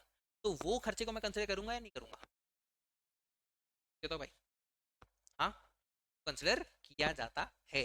एक लास्ट क्वेश्चन करेंगे रेशमी, गुड आंसर भाई, करेंगे। एक लास्ट क्वेश्चन, क्या बोरोइंग कॉस्ट, बोरिंग कॉस्ट सुनना आता है, अगर भैया मैंने लोगों से पैसे बोरो किए, अब उनको मेरे को क्या देना पड़ रहा भाई, इंटरेस्ट देना पड़ता है। तो वो इंटरेस्ट जो मैं पे कर रहा हूं वो मेरा इन्वेंट्री का कॉस्ट में मैं ऐड कर सकता हूं या नहीं कर सकता। नॉर्मल के सिनेरियो में नहीं कर सकते, but there is only one case जहां पे अपने उसको ऐड कर सकते हैं। अगर आपको इंड एस 23 अलाउ करता है तब आप उसको ऐड कर सकते हो। इंड एस 23 क्या बोलता है, वो बोलता है पता है क्या, वो बोलता है भैया अपने को, अगर आपका आइटम क्वालिफाइंग एसेट है तो आप उसको ऐड कर सकते हो, उस पे जो आप इंटरेस्ट पे कर रहे हो उसको आप ऐड कर सकते हो। पर अगर वो क्वालिफाइंग एसेट नहीं है और इंड एस 23 अगर आपको अलाउ नहीं करता तो आप उसको ऐड नहीं कर सकते। बात समझ में आया? मतलब नॉर्मल में भैया ये जो डिजाइनिंग वाला बात था वो तो ऐड होगा, क्यों भैया, अगर आप मेरे को बोलोगे स्पेसिफिकली डिजाइन, तो जो एक्स्ट्रा कॉस्ट लग रहा है मैं आपसे रिकवरी करूंगा, तो मेरा कॉस्ट का पार्ट बनेगा। दैट इज ओके, क्या लिखा है भैया? For example, it may be appropriate to include the cost of designing products for specific customer. अगर स्पेसिफिकली कस्टमर आकर के मेरे को बोल रहा है भैया मेरे को प्रोडक्ट डिजाइन करके दो मेरे हिसाब से, तो जो मेरा कॉस्ट लगेगा मैं उससे रिकवरी करूंगा। हाँ या ना? अब इंडेस 23 आया। इंडेस 23 का नाम क्या है भाई? Borrowing cost. आइडेंटिफाई किया limited circumstances where borrowing cost are included in the cost of inventory. समझ में आया कि भैया there is only specific cost जब अपने इसको ऐड करेंगे। यहाँ पे भैया एरो बना कर लिख लो ना प्लीज, साथ साथ में थोड़ा सा बड़ा लिखना है, थोड़ा है ना यहाँ से लिखना चालू करना तुम भी। अगर इन्वेंट्री क्वालिफाइंग एसेट है तो क्वालिफाइंग एसेट होता है भैया एक ऐसा एसेट जिसको बनने में टाइम लगता है, तो उसको बनने में टाइम लगता है। तो भैया एनी डे जो चीज टाइम लगेगा बनने में, तो एनी डे मेरे को उसको इंटरेस्ट पे करना पड़ेगा, तब मैं उसका इंटरेस्ट को ऐड करूंगा। बात समझ में आ गया? पक्का? भैया वो भी लिख दी क्या साथ साथ में, किया ना टाइम लगता है तो अपने को इंटरेस्ट पे करना पड़ता है, तो वो इंटरेस्ट अपने ऐड करेंगे। ये वाला जो पार्ट है ना, तुम लोग के बुक में भी स्पेस होगा यहाँ वाला पार्ट में, उस वाले पार्ट में लिख सकते हैं। लोन लिया,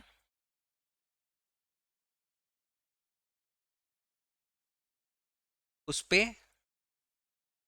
इंटरेस्ट पे, उस पे इंटरेस्ट पे, भाई पहले यहाँ तक लिख लो।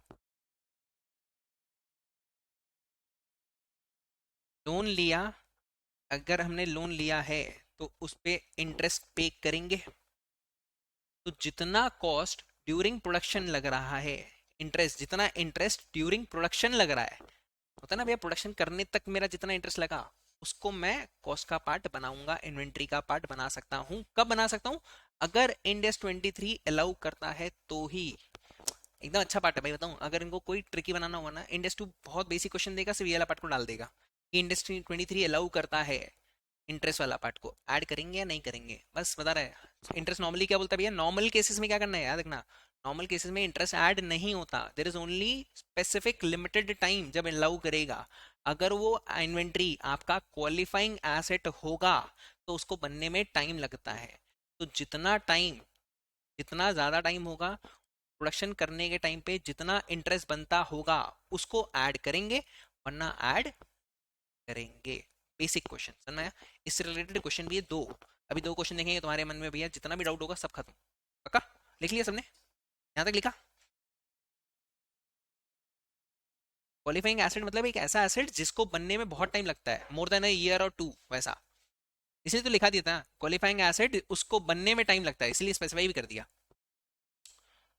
तो वो जगह के लिख ले भाई जिसको बनने में टाइम लगता है, तो कि ना तुम लोग को जो सुनना है भाई, मेरे को जो सुनना है वैसे आपसे लिख लेता। लोन लिया, उस पे इंटरेस्ट पे करेंगे, ये वाला पार्ट में स्पेस है ना, यहाँ पे लिख ले बना करके आराम से।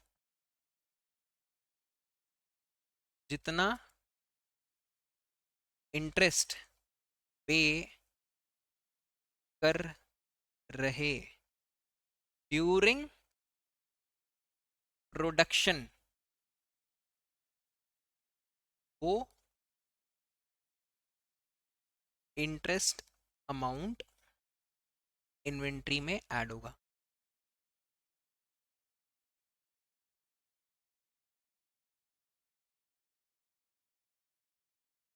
बस। देख बताऊं, इसको हम चाहता तो कॉपी में लिखवा सकता था, पर हम नोटिस किया ना भाई पूरा चैप्टर आप ऑलरेडी अपने बुक में मार्क वार्क कर रहे हैं, तो ये वाला पार्ट को भी बुक में रख ले। सर लोन पहले ले लिया और बाद में प्रोडक्शन स्टार्ट हो, तभी तो वही होता है पापा नॉर्मल। उसमें जो इंटरेस्ट दे रहे हो ना, तो उस इंटरेस्ट पे लग जाएगा, वो इंटरेस्ट को अपने इन्वेंट्री का पार्ट बनाएंगे, अगर वो क्वालिफाइंग एसेट हुआ तो ही, वरना नहीं करोगे। बात समझ में आ गया भाई? रेशमी श्रुति क्लियर हुआ ये वाला पार्ट? इंपॉर्टेंट है मेरे, चल रहा है इसलिए मत अच्छे से। डन? देख लो भाई पहले।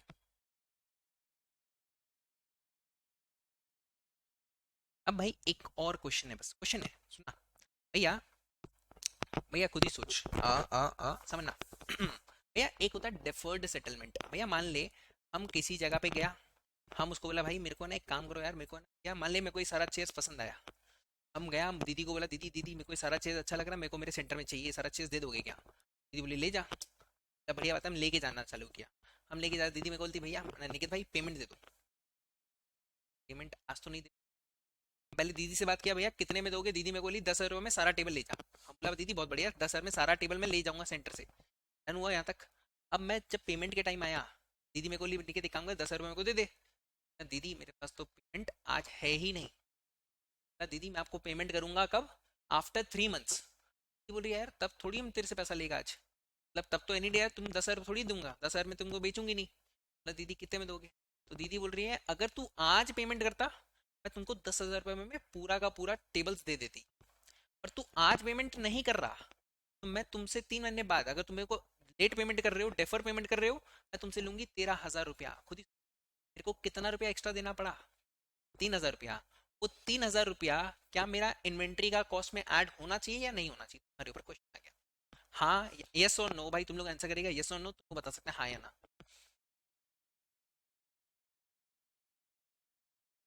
लक्ष्मी बोल रही है यस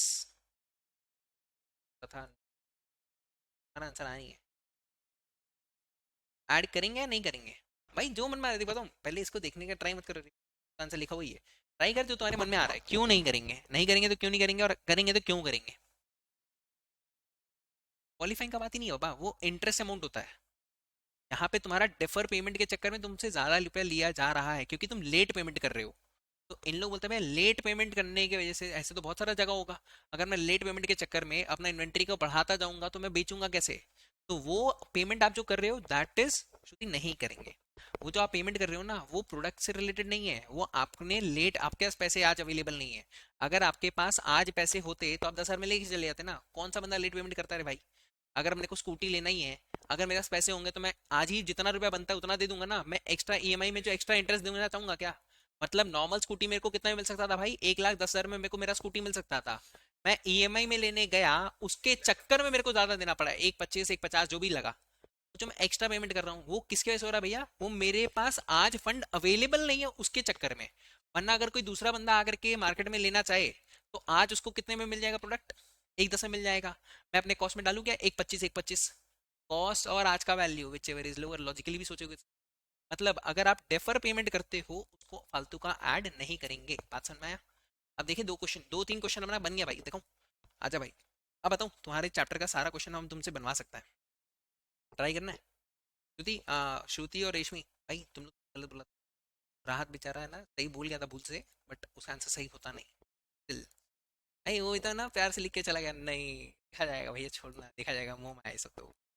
अच्छा क्वेश्चन नंबर 2 था ना अपना? नहीं 2 कर लिए थे। क्वेश्चन नंबर 3 था। अब भाई तुम लोग बताना ऐड होगा या नहीं होगा। A company deals in purchase and sale of timber. ओ भाई, कंपनी ऐसे छोड़ना उसका वो मत कर, हम बता देगा, यहीं पे दिखा देगा। कंपनी किस में डील करता है भाई? टिम्बर में डील करता है। And has included what? Notional interest charge. क्या नॉर्मल इंटरेस्ट जो आप एक्स्ट्रा पे करते हो, क्या वो आपका इन्वेंट्री का पार्ट बनना चाहिए या नहीं बनना चाहिए? नहीं बनना चाहिए ना। आंसर आ गया तुम्हारे मन में, आंसर सही हो गया भाई। तू आंसर है ना बता रहा, तुम सिर्फ देखा है, बोला नहीं था आंसर हाँ या ना। बोला करना भाई, देख बताऊं बोलेगा ना तेरे को ही समझ आए, तेरे को समझ में आ चुका पूरा चैप्टर। चैप्टर मेरे हिसाब से भाई 80% ऑफ चैप्टर इज ओवर। अब सारा क्वेश्चन तुमसे बन सकता है। सिर्फ एक पार्ट है, एक पार्ट मेरे को और बताना है, दैट इज एनआरवी वाला पार्ट में रॉ मटेरियल से रिलेटेड कुछ वो बता दिया। पूरा चैप्टर का हर क्वेश्चन तुमसे बन सकता है भैया। ये वाला समझ आया? इन लोग बोल रहा है भैया इंटरेस्ट चार्ज उन्होंने इंक्लूड किया था, notional interest charge calculated, calculated in the value of stock as a part of the cost of holding of timber. क्या इन्होंने सही किया था या इन्होंने गलत किया? इन्होंने इंटरेस्ट को आपके इन्वेंट्री का पार्ट बना लिया। क्या इन्वेंट्री के अंदर आपका इंटरेस्ट जो एक्स्ट्रा अमाउंट है, नॉशनल इंटरेस्ट ही, नॉशनल मतलब होता है एकदम छोटा मोटा इंटरेस्ट, ऐड किया? क्यों किया रे भाई? ये काम बन रहा था। नॉर्मली ये प्रोडक्ट आपको बाहर सस्ते में मिल सकता था, ऐसे होते तो आप दे सकते थे। डेफर वाला पार्ट भी नहीं है, interest. End S 23 normal cases में आपको अलाउ नहीं करता, अभी भी बात की थी। इंड एस 23 क्या बोलता है भैया, अगर वो मैं एकदम लिमिटेड केसेस होगा जब मैं आपको क्या करूंगा, इंटरेस्ट को ऐड करने दूंगा as a part of inventory, cost of inventory. भी कब होगा भैया, अगर वो एसेट क्या होता है, अगर वो इन्वेंट्री क्वालिफाइंग एसेट का कैटेगरी में आता है तो ऐड करने दूंगा, नॉर्मल वाला टिम्बर को तो ऐड नहीं करने दूंगा। हाँ या ना। According to Ind AS two inventories, Ind AS two का नाम ऐसे है ना, एग्जाम में भी ये लिखने का होता है भाई, according to Ind AS two inventories, पहले तो ये, फिर क्या बोलता है इन लोग, interest and other boring cost क्या आना चाहिए कि नहीं आना चाहिए, में नहीं आना चाहिए तो बता दो।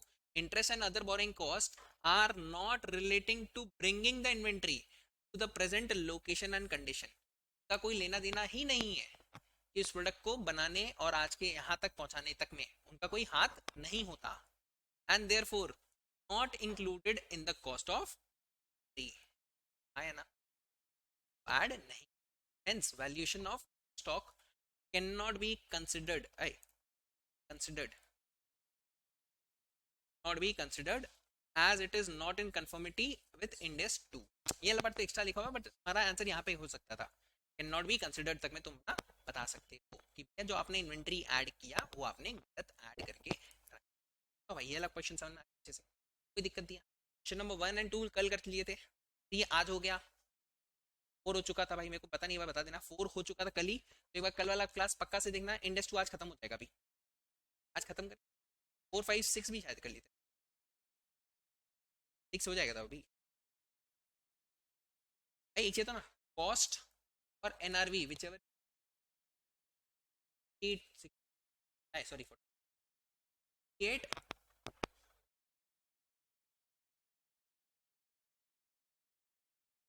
दिन अगर तुम इंस्टीट्यूट लिया तुम्हारे इंस्टीट्यूट के अंदर और हर चैप्टर से 8 2 ऐड कर लो, तुम्हारा आंसर बन गया मटीरियल क्या आता है। फिर भैया अब ये वाला पढ़ना जो भाई, ये भी कर लिए थे ना, हाँ क्वेश्चन नंबर 5 हो चुका था, कल ही हो गया था, इजी था, देखोगे समझ में आ जाएगा।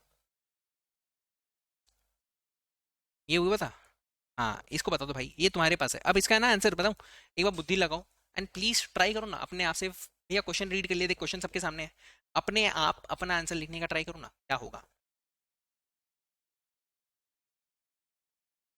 आंसर लिखने का ट्राई करना, एक आंसर लिखने का ट्राई करो खुद से, क्या अगर लिखता तो कौन कैसा लिखता, देख जो सबको मिलके बताएगा ना वो आंसर परफेक्ट होगा। और भैया पहले बुद्धि लगा, क्या बोला है कि जितना बताया है उसी में से आंसर निकला है। How would you deal with the following in the annual account of a company for the year ended 31 March 2023। The company had to pay delayed cotton clearing charges. भैया डिलेड कॉटन क्लियरिंग चार्जेस मतलब क्या होता है भाई, मतलब बता ना, इसका आंसर तुम्हारे इस लाइन में ही आंसर था, डिलेड कॉटन क्या लिखा था, कॉटन क्लियरिंग चार्जेस, आप लेट पेमेंट कर रहे हो। जैसे मेरा वो था, दीदी को मैंने बोला भैया दीदी सारा चेयर्स में लेट पेमेंट, लेट वाला पार्ट क्या मेरा ऐड होना नहीं होना चाहिए, एट द एंड यहाँ यही बोलने का ट्राई कर, the company had to pay delayed cotton clearing charge, यही तो बात बता दिया, डिलेड कॉटन क्लियरिंग चार्ज ही तो मेरा क्वेश्चन का मेन पार्ट है, तो अपने ऐड करते हैं पर and above the negotiated price, asking delayed delivery of cotton, क्योंकि मैं उसको बोलो डिले कर दो डिलीवरी से, पूरा कहानी बनाने का ट्राई कर रहा है, कहानी का सारांश तो अपने को लाइन के अंदर ही था, पर बताऊं एट दिन क्वेश्चन पढ़ ले पूरा। Up to 21 March 2022 the company has regularly included, the company ने इंक्लूड करके रखा है such changes, such charges, company ने ये जो डिलेड वाला खर्चा है उसको 2021-22 तक हमेशा ऐड किया है अपने कॉस्ट के साथ, अपने क्लोजिंग स्टॉक में, अपने क्लोजिंग स्टॉक को निकालने में हर बार ऐड किया है। This being in the nature of interest, ये एक्स्ट्रा जो मैं पैसा दे रहा हूँ ये इंटरेस्ट का पैसा है, ऐड होना चाहिए था क्या, नहीं, क्योंकि इंडेक्स 2 बोलता है interest and other borrowing cost which are not ना मेरे present condition, present location and condition में लाने में इनका कोई रोल है ही नहीं, इसलिए इनको नहीं करना चाहिए, पर इन्होंने 21-22 तक में इस कॉस्ट को क्या कर दिया भाई, ऐड करके रखा है, इनका ट्रीटमेंट गलत है। देख क्या लिखा है, this being in the nature of interest the company has decided, company अब सोच रहा है टू एक्सक्लूड, अरे क्या बात है भाई, कंपनी सोच रहा है एक्सक्लूड कर देना चाहिए it from the closing stock. This would result in decrease in the profit which is okay, is okay, हो जाए भाई प्रॉफिट डिक्रीज हो जाए, पर भैया कम से कम मेरा इन्वेंट्री सही वैल्यू पे दिखेगा. मैंने सुना इतना देर तक फायदा मिल रहा है, सीधा क्वेश्चन बता रहा भाई. अभी तेरे को पूरा भी याद होगा क्या बोला गया. घर जाएगा ना, जब जिस दिन तुम इस चैप्टर को पढ़ेगा, बता रहा है मेक श्योर कि तुम इक्का दुक्का चैप्टर को पढ़ ले, कि आज जितना जितना एग्जांपल तेरे में है, जो चीज हुआ है कि फिक्स कॉस्ट का कॉस्ट कम होता है, ये हो सकता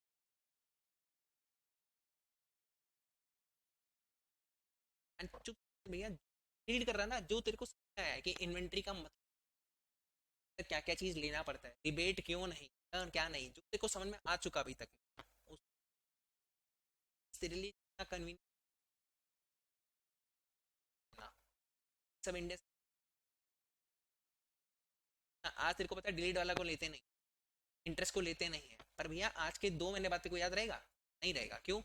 सब्जेक्ट माइंड कर सकता है, तुम और भी सब्जेक्ट पढ़ रहा होगा, निकल जाएगा.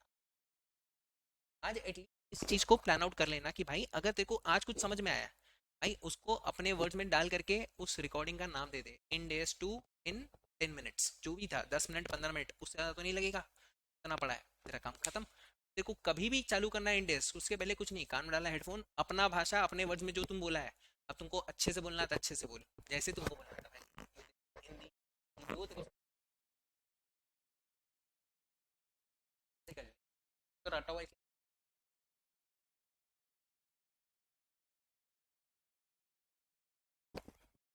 भाई तुम लोग के लिए भी है, बेसिकली लोग, तुम लोग भी सुन रहा है ना, करना काम आएगा. क्या बात है भैया, बनाओ ये यार, क्या है भाई, टीचर से बढ़िया बताऊं, खुद का टीचर तुम खुद ही अच्छा होता है, जितना मेरे को समझता है. एट द एंड हम तेरे को अभी बता रहे हैं, मार्च के बाद जब तुम बैठेगा ना खुद से, तेरे को बहुत कुछ याद नहीं रहेगा. तो जितना चीज तुम अपने हिसाब से, हम क्यों लिखवाता है भाई, हम इतना ऊपर क्यों लिखवाया वाला पार्ट, की इतना ये वाला पूरा का पूरा बोरिंग वाला पार्ट के अंदर क्यों लिखवाया, तेरे को आज अच्छा लग रहा है, आज सुनने में सबको अच्छा अच्छा लगता है, पर थोड़ा दिन बाद भूल जाएगा. भाई हम भी स्टूडेंट वाला रहा है ना, मेरे को पता, हम भी भुला रहे भाई बहुत कुछ. फिर हमने तो उसको पूछता है भाई बताना, भाई बताना बताना, बेचारा वो भी भूला हुआ है, वो उसको भी आता नहीं, बेस्ट पार्ट उसको भी नहीं आता, मेरे को भी नहीं आता है, हम लोग दोनों एक दूसरे को बताने का ट्राई कर रहा है. अरे खतरनाक था भाई. यहाँ तक हुआ भाई. इलस्ट्रेशन नंबर 7 करे देख, 12 इलस्ट्रेशन है, 7 हो गया था. ओ हाँ याद आ गया, सुनार भंडार, भंडार था ना, हम कुछ और बोला था, अंदर कुछ तीसरा बोला था, अंदर, अरे कुछ तो अजीब सा बोला देता, मेरे को याद है भाई, हमको भी याद हो गया. देखना हो जाएगा. अब ये में आना भाई, ये कोई इलस्ट्रेशन नंबर 8 डन हो जाएगा, बताओ कैसे. मैं देख, इन लोग बोल रहे हैं कॉस्ट ये रहा आपका एनआरवी, हिसाब से क्या ले लेना चाहिए, विचेवर इज लोअर, बता लोअर कौन सा है, मतलब कॉस्ट प्राइस लोअर है, ये आंसर होना चाहिए. गलत. क्यों? क्योंकि इसके बारे में तू पूरा क्वेश्चन पढ़ा ही नहीं है, तू सिर्फ इतना सा पढ़ के बोल रहा है भैया ये आंसर है हमारा, या क्या ये आंसर होगा अभी. अब ये बताया भैया, आपका डिटेल्स ये रहा, डिटेल में कॉस्ट यहाँ पे दिया हुआ है हर एक एक आइटम का, और यहाँ पे तुमको एनआरवी दिया है. अब डिसाइड करो कॉस्ट और एनआरवी क्या होगा. भैया पहला वाला में क्या होगा, एनआरवी, जिसमें वहाँ है भैया उसको मैं टिक मार दिया. दूसरा वाला में कॉस्ट, तीसरा वाला में कॉस्ट, इन तीनों को ऐड करो. नहीं, एक एनआरवी, आप टोटल करो, इनका टोटल करो, जिस जिस जगह में टिक मारे हैं, 4960, 3450, 1550, 1500. हमारा आंसर क्या था ऊपर, और बोल रहा था रियलिटी में कुछ और निकला. Will be your value. पता ना क्या चैप्टर है, जितना सीखा है एनी डे अपने ज्यादा सीख लिए भाई. देख जिस टाइम आया ना, तेरे को बताना चाहिए एट द एंड भाई, तेरे से बन जाए दैट इज वेरी इंपॉर्टेंट. क्या कोई दिक्कत दिया कि सही रहा. हाँ हाँ भाई, ये क्वेश्चन भाई एक नंबर मेरे हिसाब से ना, इकलौता इलस्ट्रेशन नंबर 9 को इंपॉर्टेंट मार्क कर ले, इलस्ट्रेशन नंबर 2 को इंपॉर्टेंट मार्क कर ले. चलो मेरे हिसाब से जो जो अच्छा वो बता दे रहा है, इलस्ट्रेशन नंबर 2 को इंपॉर्टेंट मार्क कर, इलस्ट्रेशन नंबर 9 को इंपॉर्टेंट मार्क कर.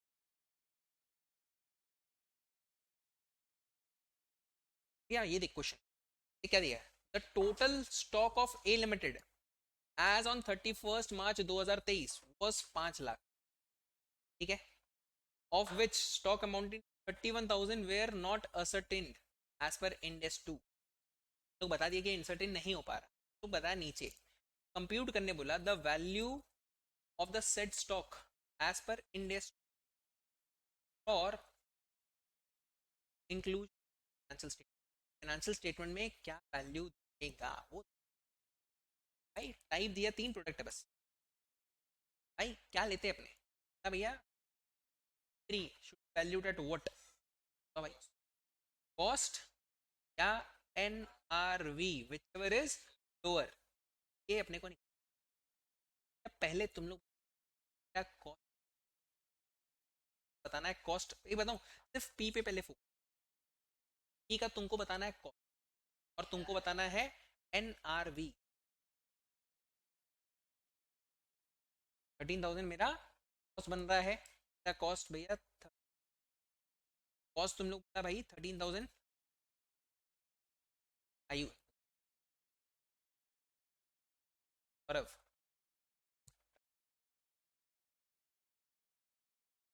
मेरे हिसाब से कॉस्ट 13,000, 13,000 सही है बर्फ, 13,000, 13,000 तेरी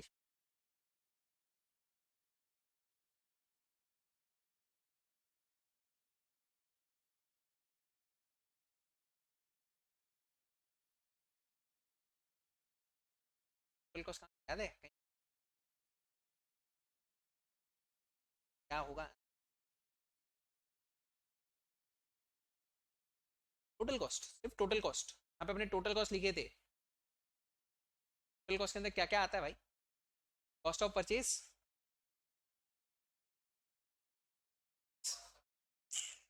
कुछ ना इजी वाला पार्ट है, यही वाला पार्ट में अगर तुम खराब लग रहा है बता, देख पहले ही पता है तो अटक सकता है। क्या आ रहा है भाई, राहत का आंसर सही है, पहले गलत। भाई कॉस्ट ऑफ मटेरियल तो ये रहा, बनाने में मेरा और कोई खर्चा लगने वाला है, प्रोडक्शन एक्सपेंस जो आप करोगे ताकि मेरा कॉस्ट भैया एक्चुअली कन्वर्ट हो जाए, जो भी है क्या करके मेरा कॉस्ट कितना बन रहा भाई, पी का कॉस्ट 13,000 रुपया का 12,000, एस का तो 5,000 ही होगा और टी का कितना हो जाएगा भाई 12,000 भैया मेरा कॉस्ट।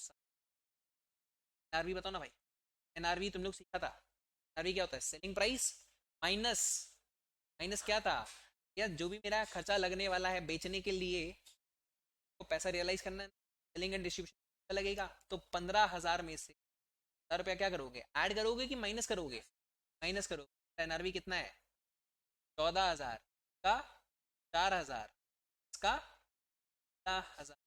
अब तुम लोग डिवाइड कर सकते हो कॉस्ट और एन,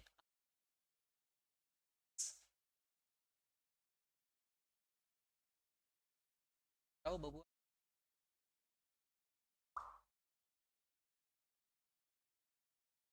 तो बाबा एक गेम है, चैप्टर बहुत बैठेगा ना,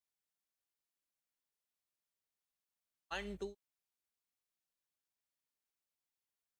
तो प्रेजेंट लोकेशन लाने तक का बात किया है, बेचने के लिए आप जो खर्चा कर रहे हो उसको ऐड नहीं करते, तो वहां तक लाने इन्वेंट्री तक बनाने तक का खर्चा है, के बाद आप जो सेलिंग में कर रहे हो डिस्ट्रीब्यूशन करने में आप भाई करोड़ रुपए उड़ाओ ना, मेरे को क्या लेना देना, तुमने नहीं। अब बताओ डाला में, डाला में लिंक क्या वो सही है, 4,000 इस 4,000 आंसर।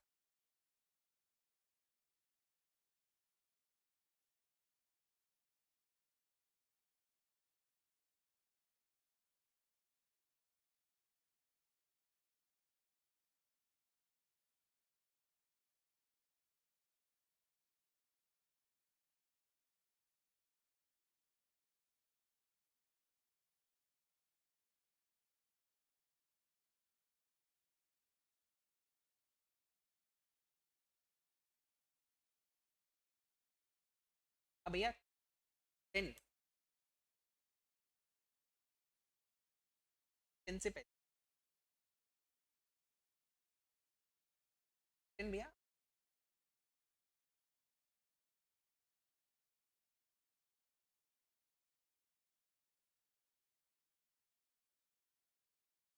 बताऊं यहाँ पे जो सोल्यूशन काट लो भाई, आंसर ये आ रहा है।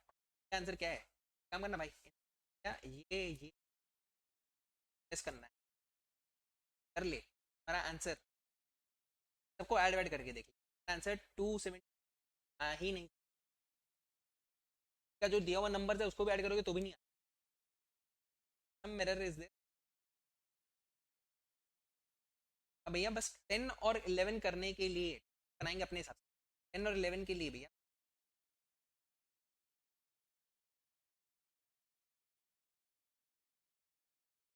क्वेश्चन जाएगा, ट्राई कर लो, 10 तो बन जाएगा, 11 में थोड़ा, 11 के लिए अपने को बस एक चीज जानेंगे, 11 हो जाएगा। कल से बैंकिंग चालू कर देंगे, बेस्ट हो जाएगा भाई। दो इंडेस किया, फिर बैंकिंग, फिर वापस दो इंडेस करने आएंगे, फिर करेंगे इलेक्ट्रिसिटी, फिर करेंगे दो इंडेस, फिर इंश्योरेंस, वो एक इंटरचेंज करते रहेंगे, जैसे भी करना है पर कर सकते हैं, ताकि बोर भी नहीं हुआ और अपना इंडेस भी कवर हो गया। देख बताऊँ इंडेस, नहीं देख अभी तक बहुत बार आया नहीं है, पर जिस टाइम आएगा बहुत अच्छा क्वेश्चन आएगा, क्योंकि एमसीक्यू के लिए भैया बहुत कुछ है इसके अंदर, कैपेसिटी है कि भैया अच्छा एमसीक्यू बनेगा, तो I am just preparing you for that. ये मत करना कि भैया इंडेस को ऊपर ऊपर से निकाल दे कि आता नहीं है, 6 ही इंडेस है भाई, 6 इंडेस है, छोटा छोटा ही है, समझ में आ गया तो अपना काम बन गया भाई, सबके लगा है, कोई बात नहीं छोड़ दे। अच्छा इधर और है भाई, एक्स लिमिटेड प्रेजेंट किया the following particulars as on 31 March 2023।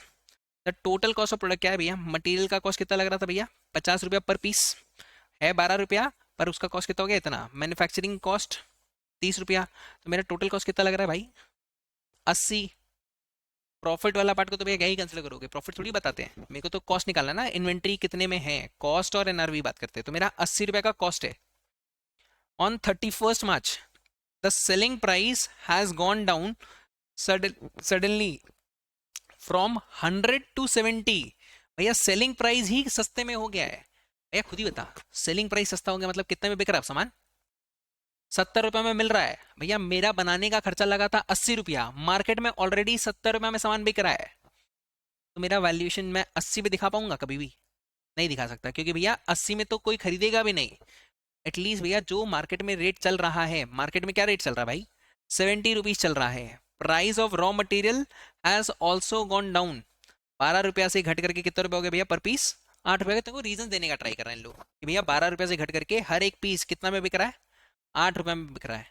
X limited के पास 6000 पीस स्टॉक में है of materials which was bought as per the above rate, उसने भैया अबव रेट में खरीदा था 12 रुपया के हिसाब से, ऑन द सेम डेट। अच्छा अबव डेट मतलब 8 रुपये में वो ले रहा था, कंप्यूट करने बोल रहा है भैया वैल्यूएशन ऑफ स्टॉक, स्टॉक आप कितना में दिखाओगे, आपका जो 6000 पीस है उसको क्या आप 80 के हिसाब से दिखाओगे, या उसको जो मार्केट में रेट चल रहा है उसके हिसाब से, क्या कॉस्ट। और देख हमको मेरे को उससे फर्क नहीं पड़ता मार्केट में है या उससे है, मेरा जो कंसेप्ट है मेजरमेंट करने के लिए क्या बताया गया है, कॉस्ट और NRV whichever is lower. भैया कॉस्ट है मेरा 80 रुपया, पर मार्केट में रेट चल रहा है 70 रुपया, मतलब मार्केट में अगर मैं लेने जाऊं मेरे को 70 रुपये मिल रहा है, तो एनआरवी इज 70, एनआरवी बोल ले या फेयर वैल्यू बोल ले, 70 रुपये में मिल रहा है वो सामान, तो मैं अपने स्टॉक को 80 में दिखा ही नहीं सकता, I have to reduce it, simple. माथा में क्या, 6000 × 70 कितना होता है भाई, 4,20,000, माथा में क्या, हाँ या ना देख ये वाला चीज बता तो दिया, अब मेरे को जो पढ़ाना है पहले मैं वहां चलता हूँ, फिर वरना बताऊंगा इसका आंसर का दिखा, मैं ना तेरे को आंसर बता दिया, तेरे को समझ में भी आ गया, पर इसका आंसर में रिप्लेसमेंट कॉस्ट का कुछ बात कर रहा है, तो उसके लिए अपने को बस एक नया चीज जानना है, उसको जान लो भैया, मेरे बाद उसके बाद तुमको इस इंडेक्स में और कुछ नहीं देखना होगा भाई, इससे बेटर कवरेज नहीं मिलेगा, मतलब जितना करा है ना that is more than sufficient, trust me, और एक भी चीज नहीं देखने की जरूरत, आराम से करो भाई। भाई ये है जो तुम्हारे लिए या तो तुम्हारे को जन्नत वाला फीलिंग देगा, या तो तुम्हारे को भैया एकदम जहन्नुम वाला फीलिंग देगा। वाह क्या बात बताया, अरे गजब लाइन था, बढ़िया मैं भाई, बढ़िया लाइन से सुनना। इन्वेंट्री का कॉस्ट बता रहा है भाई भैया क्या बोलना चाह रहा है, एक बार हल्का सा पढ़ने का ट्राई करेगा प्लीज। नेट रियलाइजेबल वैल्यू क्या होता है, एक बार हल्का सा रीड करो ना क्या बोल रहा है।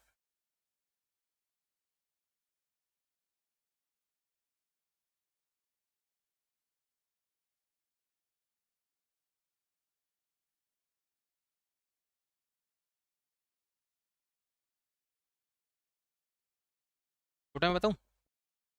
एकदम छोटा में बता दूँ, ये लपट क्या बोलने का ट्राई कर रहा है। मैं देखो, मैंने ऑलरेडी ना इसको बना के तो लाया अपने हिसाब से। एग्जैक्टली ना जो हम लिख रहा है, पहले पहले लिखो, हाँ। अरे जो हम लिखा रहा है ना, एक बार पहले लिख, फिर तुम लोग रीड भी करेगा, तेरे को समझ में आ जाएगा। इस पूरे पैराग्राफ के अंदर जो बोलना चाह रहा है वो एकदम छोटा में तेरे को बता देगा क्या बताना चाह रहा है। लिखो ना भाई प्लीज, एकदम यहीं पे लिखना, यहीं पे लिखना, यहीं पर ही, अरे बाजू में लिखना। पूरा नोट्स बुक में बनाना, इस पूरा इंडेक्स को बुक में रख, कुछ मत छेड़ना।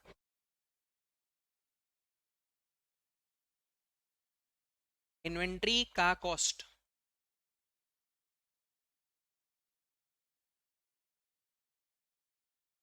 इन्वेंट्री का कॉस्ट रिकवर नहीं, भाई थोड़ा है ना, ज्यादा भी छोटा मत करना, ज्यादा भी बड़ा मत करके मत लिखना, स्पेस चाहिएगा अपने को। इन्वेंट्री का कॉस्ट रिकवर लिखा है, ठीक है। इन्वेंट्री का कॉस्ट रिकवर नहीं होता जब मार्केट का कंडीशन क्या हो, अच्छा हो या खराब हो। लाइन समझ में आया? इन्वेंट्री का कॉस्ट रिकवर नहीं होता जब मार्केट का कंडीशन खराब,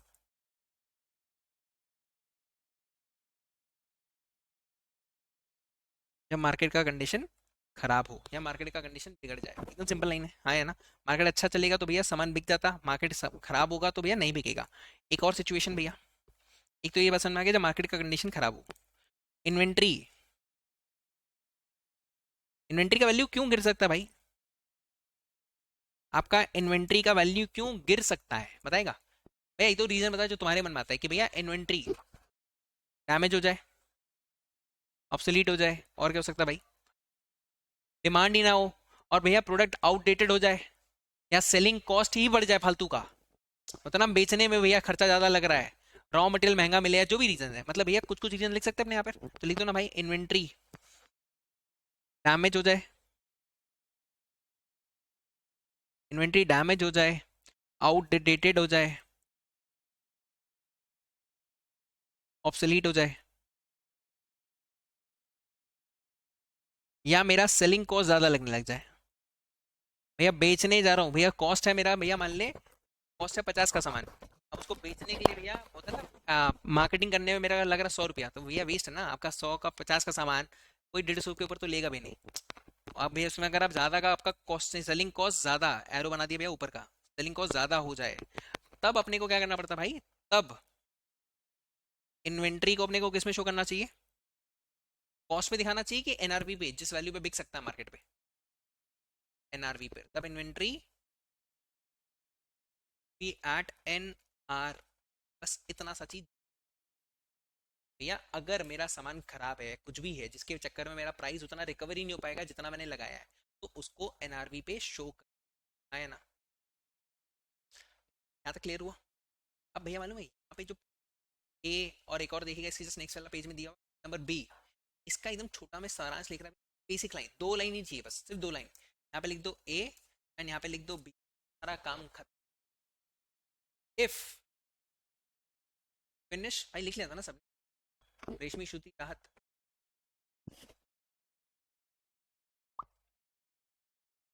रेशमी भी आ गया, ये लिख रही है कि नहीं लिख रही है, आइडिया भी नहीं है श्रुति का कुछ, लिख रहा होगा भाई, आई एम एक्सपेक्टिंग कि लिख रहा है। इफ फिनिश गुड्स कॉस्ट या उससे ज्यादा पे बिक रहा है, अगर फिनिश गुड्स कॉस्ट या उससे ज्यादा पे बिक रहा है, तो भाई देयरफॉर ऐसे रहना देना, देयरफॉर रॉ मटेरियल शो करो cost per, raw material show करो कॉस्ट पे, बस इतना सा लाइन लिखना है। अगर जो सामान मैं बेच रहा हूं, अगर मेरा फिनिश गुड्स महंगे में बिक रहा है, मेरा जो कॉस्ट लगा उससे ज्यादा में मैं ऑलरेडी बेच रहा हूँ, भैया कॉस्ट मेरा 100 रुपया लगा, मैं फिनिश गुड्स जो बेच रहा हूँ उसको मैं बेच रहा हूँ 300 400 में बेच रहा हूँ, तो भैया मेरा जो रॉ मटेरियल है उसको कॉस्ट पे ही शो करो, नो मैटर व्हाट। बात समझ में आया? But if finish goods cost से कम में बिक रहा है, तो रॉ मटेरियल को मैं किस में शो करूंगा, कॉस्ट पे शो करूंगा या एनआरवी पे? और एनआरवी को इन लोग बोलता है रिप्लेसमेंट कॉस्ट। बात समझ में आ गया? एकदम बेसिक लाइन है, बताऊं? अब इस लाइन को पढ़ेगा ना, पूरा पैराग्राफ तेरे को पढ़ना ही नहीं है, तेरे को सिर्फ इतना पढ़ेगा, तेरे को पूरा समझ में आ जाएगा। तो रॉ मटेरियल का N R V is equal to replacement cost, बस खत्म।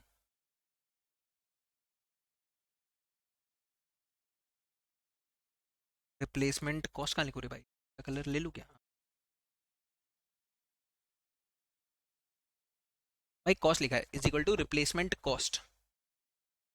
भाई एक मिनट के लिए ना बस बताऊं, ये जो अभी लिखा ना पूरा, एक बार बस इसको पढ़ ले, एंड एज पर मी इससे ऊपर कुछ नहीं है, इतना ही तेरे काम का है।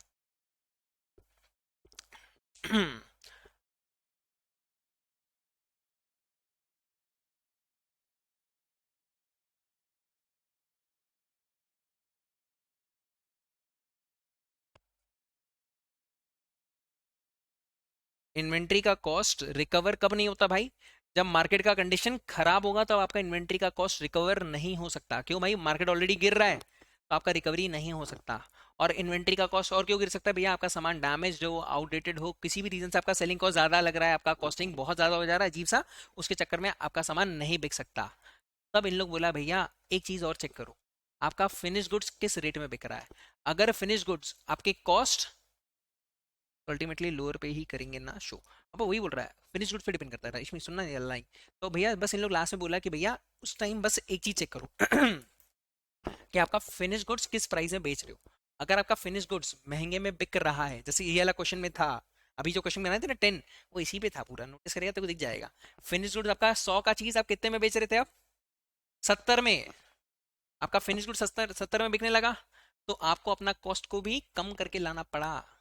आपको अपने कॉस्ट को रिप्लेसमेंट कॉस्ट पे दिखाया, एनआरवी इज होता है ना, एनआरवी वो वाला पार्ट में हमने लेकर आए ना, वो वाला पार्ट ये दिखाना था बस। अब अगर क्वेश्चन देखोगे तुम्हारा क्वेश्चन खत्म हो गया। अब एक बार क्वेश्चन देख ले, जो अपने क्वेश्चन कर रहे थे, क्वेश्चन नंबर क्या था? 10। अब इसका आंसर देखिएगा, एज पर इंडेक्स 2, बस भैया एक बार आंसर देखो ना प्लीज, यहाँ पे फोकस करना, दिख जाएगा।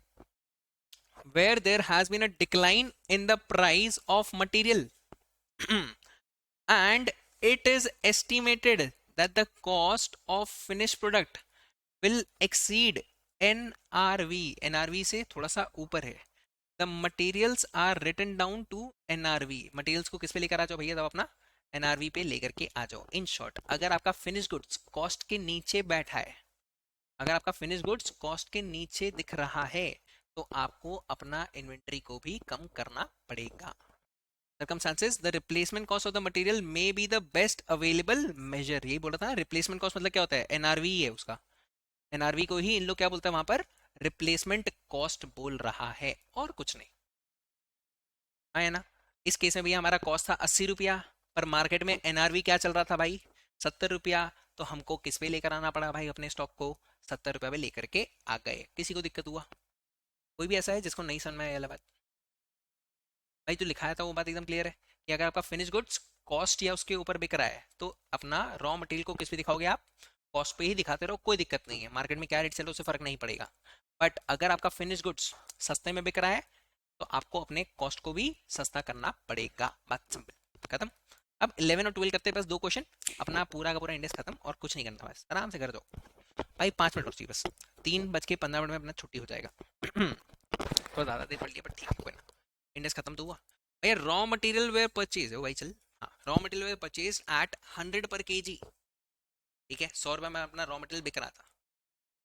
Price of raw material are on decline. Raw material का प्राइस गिरे जा रहा है, गिरे जा रहा है, गिरे जा रहा है। द फिनिश गुड्स, अब भैया फिनिश गुड्स आ गया, in which the raw material is incorporated. Finish goods के प्राइस के अंदर तो रॉ मटेरियल जुड़ता ही है। Finish goods the price which is incorporated is expected to be sold, भाई क्या लिखा है? Below cost.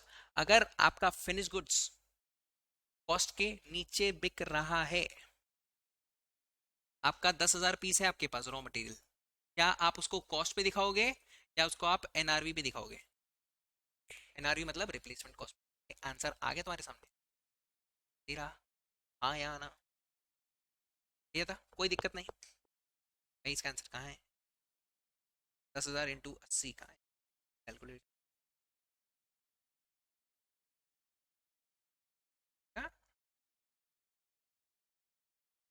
10,000 इंटू 80 अपना कितना में आ गया भाई? रिप्लेसमेंट कॉस्ट पे अपने उसको शो कर रहे हैं, हाँ या ना? अब यहाँ पे भैया ये वाला क्वेश्चन देख लो बस, एक ये वाला पार्ट देखेंगे, यही कर देंगे। In a production process normal waste is 5%। Normal करता है ना, करता है एनी डे, एक एक्सपेक्टेड वेस्ट आपको हो सकता है, तो वो वाला पार्ट में करता है। नॉर्मल वेस्ट तो हर बंदा अपने कॉस्ट, पर अगर आपका अब नॉर्मल वेस्ट हो जाए, तो आप एक्सपेक्ट कर रहे हो, आपका एक्सपेक्टेशन है भैया 5% वेस्ट होगा, रियलिटी में अगर आपका 15% वेस्ट हो गया, तो जो आपका एक्स्ट्रा वेस्ट हुआ इसकी वजह से, आपकी गलती कैसे? तो क्या मेरा जो एक्स्ट्रा वेस्ट, क्या जो मेरा एक्स्ट्रा वेस्ट हुआ का जो खर्चा लगा मैं अपने कॉस्ट में ऐड कर दूं? नहीं करना चाहिए। क्यों? अगर ऐड करूंगा मेरा कॉस्ट फालतू का भागेगा, कोई बंदा खरीदेगा नहीं सामान उस समय। तो भैया इन लोग ये बोल रहा है कि नॉर्मल का पार्ट को आप कंसिडर कर लेना। अब नॉर्मल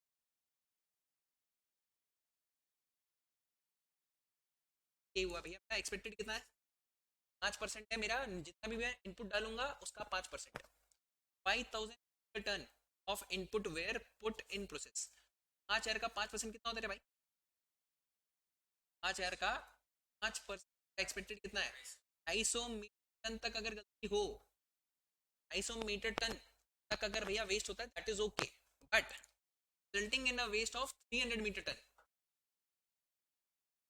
300 क्या ज्यादा हुआ कि ज्यादा हो गया? कितना एक्स्ट्रा वेस्ट हुआ? 50 मीटर टन एक्स्ट्रा वेस्ट हुआ भैया। खुद ही cost ton of input is 1,000 रुपया, 50 मीटर टन फालतू का एक्स्ट्रा लगा, और हर एक मीटर टन 1,000 रुपया करके खर्चा बैठ रहा है आपका। ये जो 50,000 रुपया का खर्चा बैठा, 50,000 रुपया क्या आप अपने ऐड करोगे या नहीं करोगे ना? The entire quantity of waste stock, ये वेस्ट मेरे पास अभी भी स्टॉक में 50,000 जो आपका एक्स्ट्रा खर्चा, 50,000 रुपया का एक्स्ट्रा खर्चा हो रहा है, इसको एक कॉस्ट में ऐड करेंगे।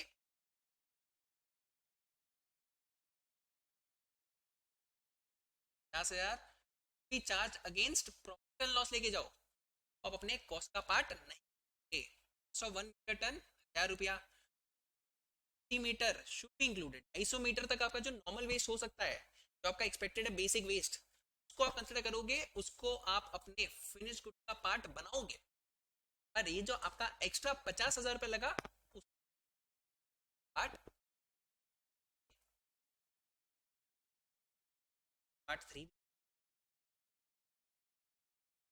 मटीरियल कॉस्ट लग रहा है मेरा क्या? Labour cost, direct labour cost add होता है क्या? डायरेक्ट लेबर ऐड होता है, हाँ। डायरेक्ट वेरिएबल प्रोडक्शन ऐड होता है। Fix production charge normal capacity के हिसाब से, और 1 लाख kg इज 10। मेरा 1 लाख kg के हिसाब से मेरा फिक्स प्रोडक्शन चार्ज कितना रुपया लगना चाहिए पर पीस का? 10 रुपया पर पीस। 10 रुपया इज 10, है ना? 10 rupees kg is 10। 2,000 kgs of finished goods are on stock at year end। Cost कितना?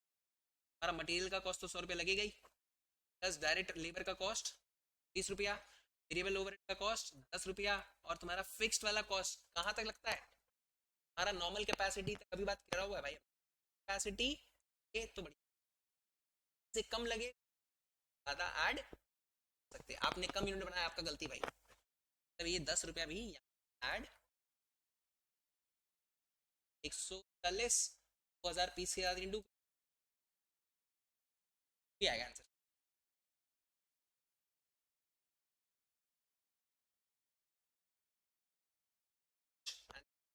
बता रहा है कि तुम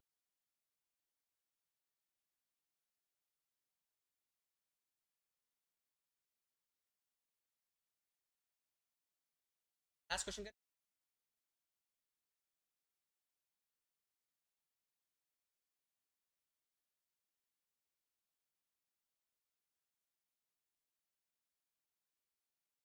लास्ट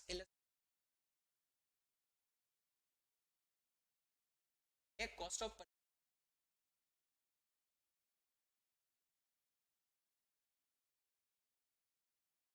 प्राइस दिया भैया, 1000 क्या ऐड होगा भाई? जो तुम लोग ऐड नहीं, परचेज प्राइस ऐड होगा, ऐड होगा तो लाख, लाख 8 ऐड करेंगे, पेनल्टी लगा और ओक्यू पेमेंट ज्यादा ऐड होता है, ऐड नहीं।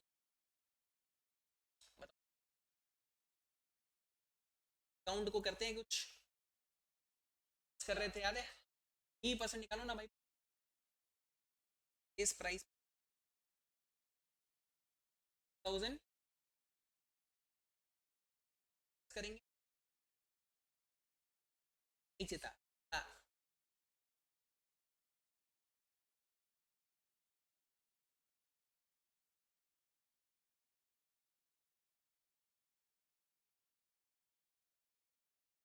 हाँ, ट्रैवल ऑफ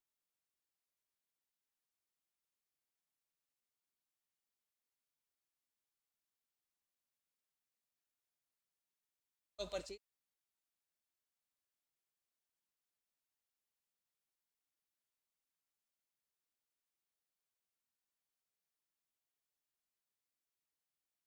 भाई GST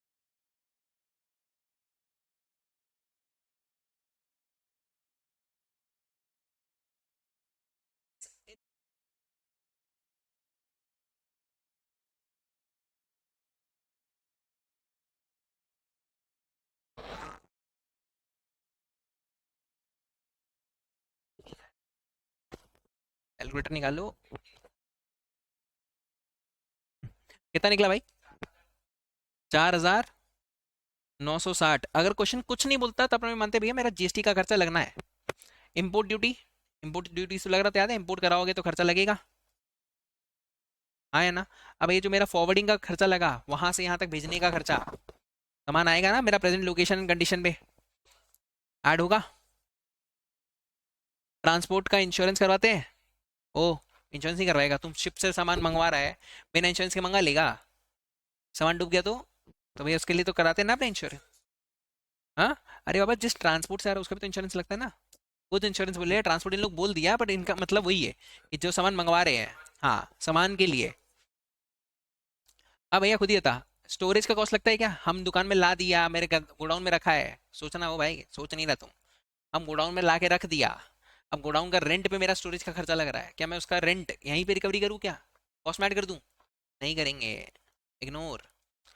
cost of letter of reference, भैया बैंक से होता ना, मंगवा रहा था ना ट्रांसपोर्ट, बाहर से मंगवाया तो बैंक को बोला बैंक मेरे नाम पे 1000 रुपये भर दो ना प्लीज। भैया क्यों भरेगा भाई, उसका कोई लेना देना ही नहीं है। Internal transport between stock location, इस जगह से उस जगह तक पहुंचाने तक का खर्चा, प्रोडक्शन यहाँ पे हुआ, इधर से प्रोडक्शन हुआ, यहाँ पर जाकर के एक्चुअली स्टोर होगा, तो उसको ले जाने में खर्चा लगेगा कि नहीं लगेगा? लगेगा, वो खर्चा आएगा। जो मैंने कमीशन या ब्रोकरेज पे किया था ब्रोकर को, मेरा बैठा बंदा भैया कहाँ पे, चाइना में, तो उसको ब्रोकर तो दिया होगा ब्रोकरेज, तो खर्चा तो लगेगा, उसका खर्चा 8000 रुपया। खत्म हो गया क्वेश्चन। सोचो भाई सोचो, कौन सा वाला पॉइंट में तुम लोग अटका?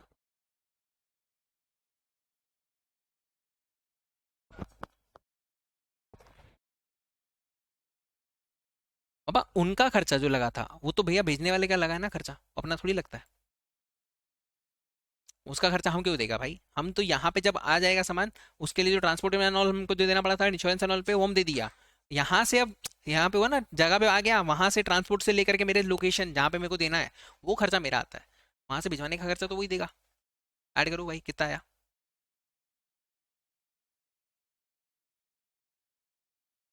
कितना? गलत बोल रहा है,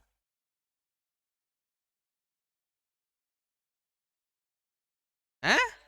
अरे बेसराम 2,48,000 से है ना, 2,05,20। डन।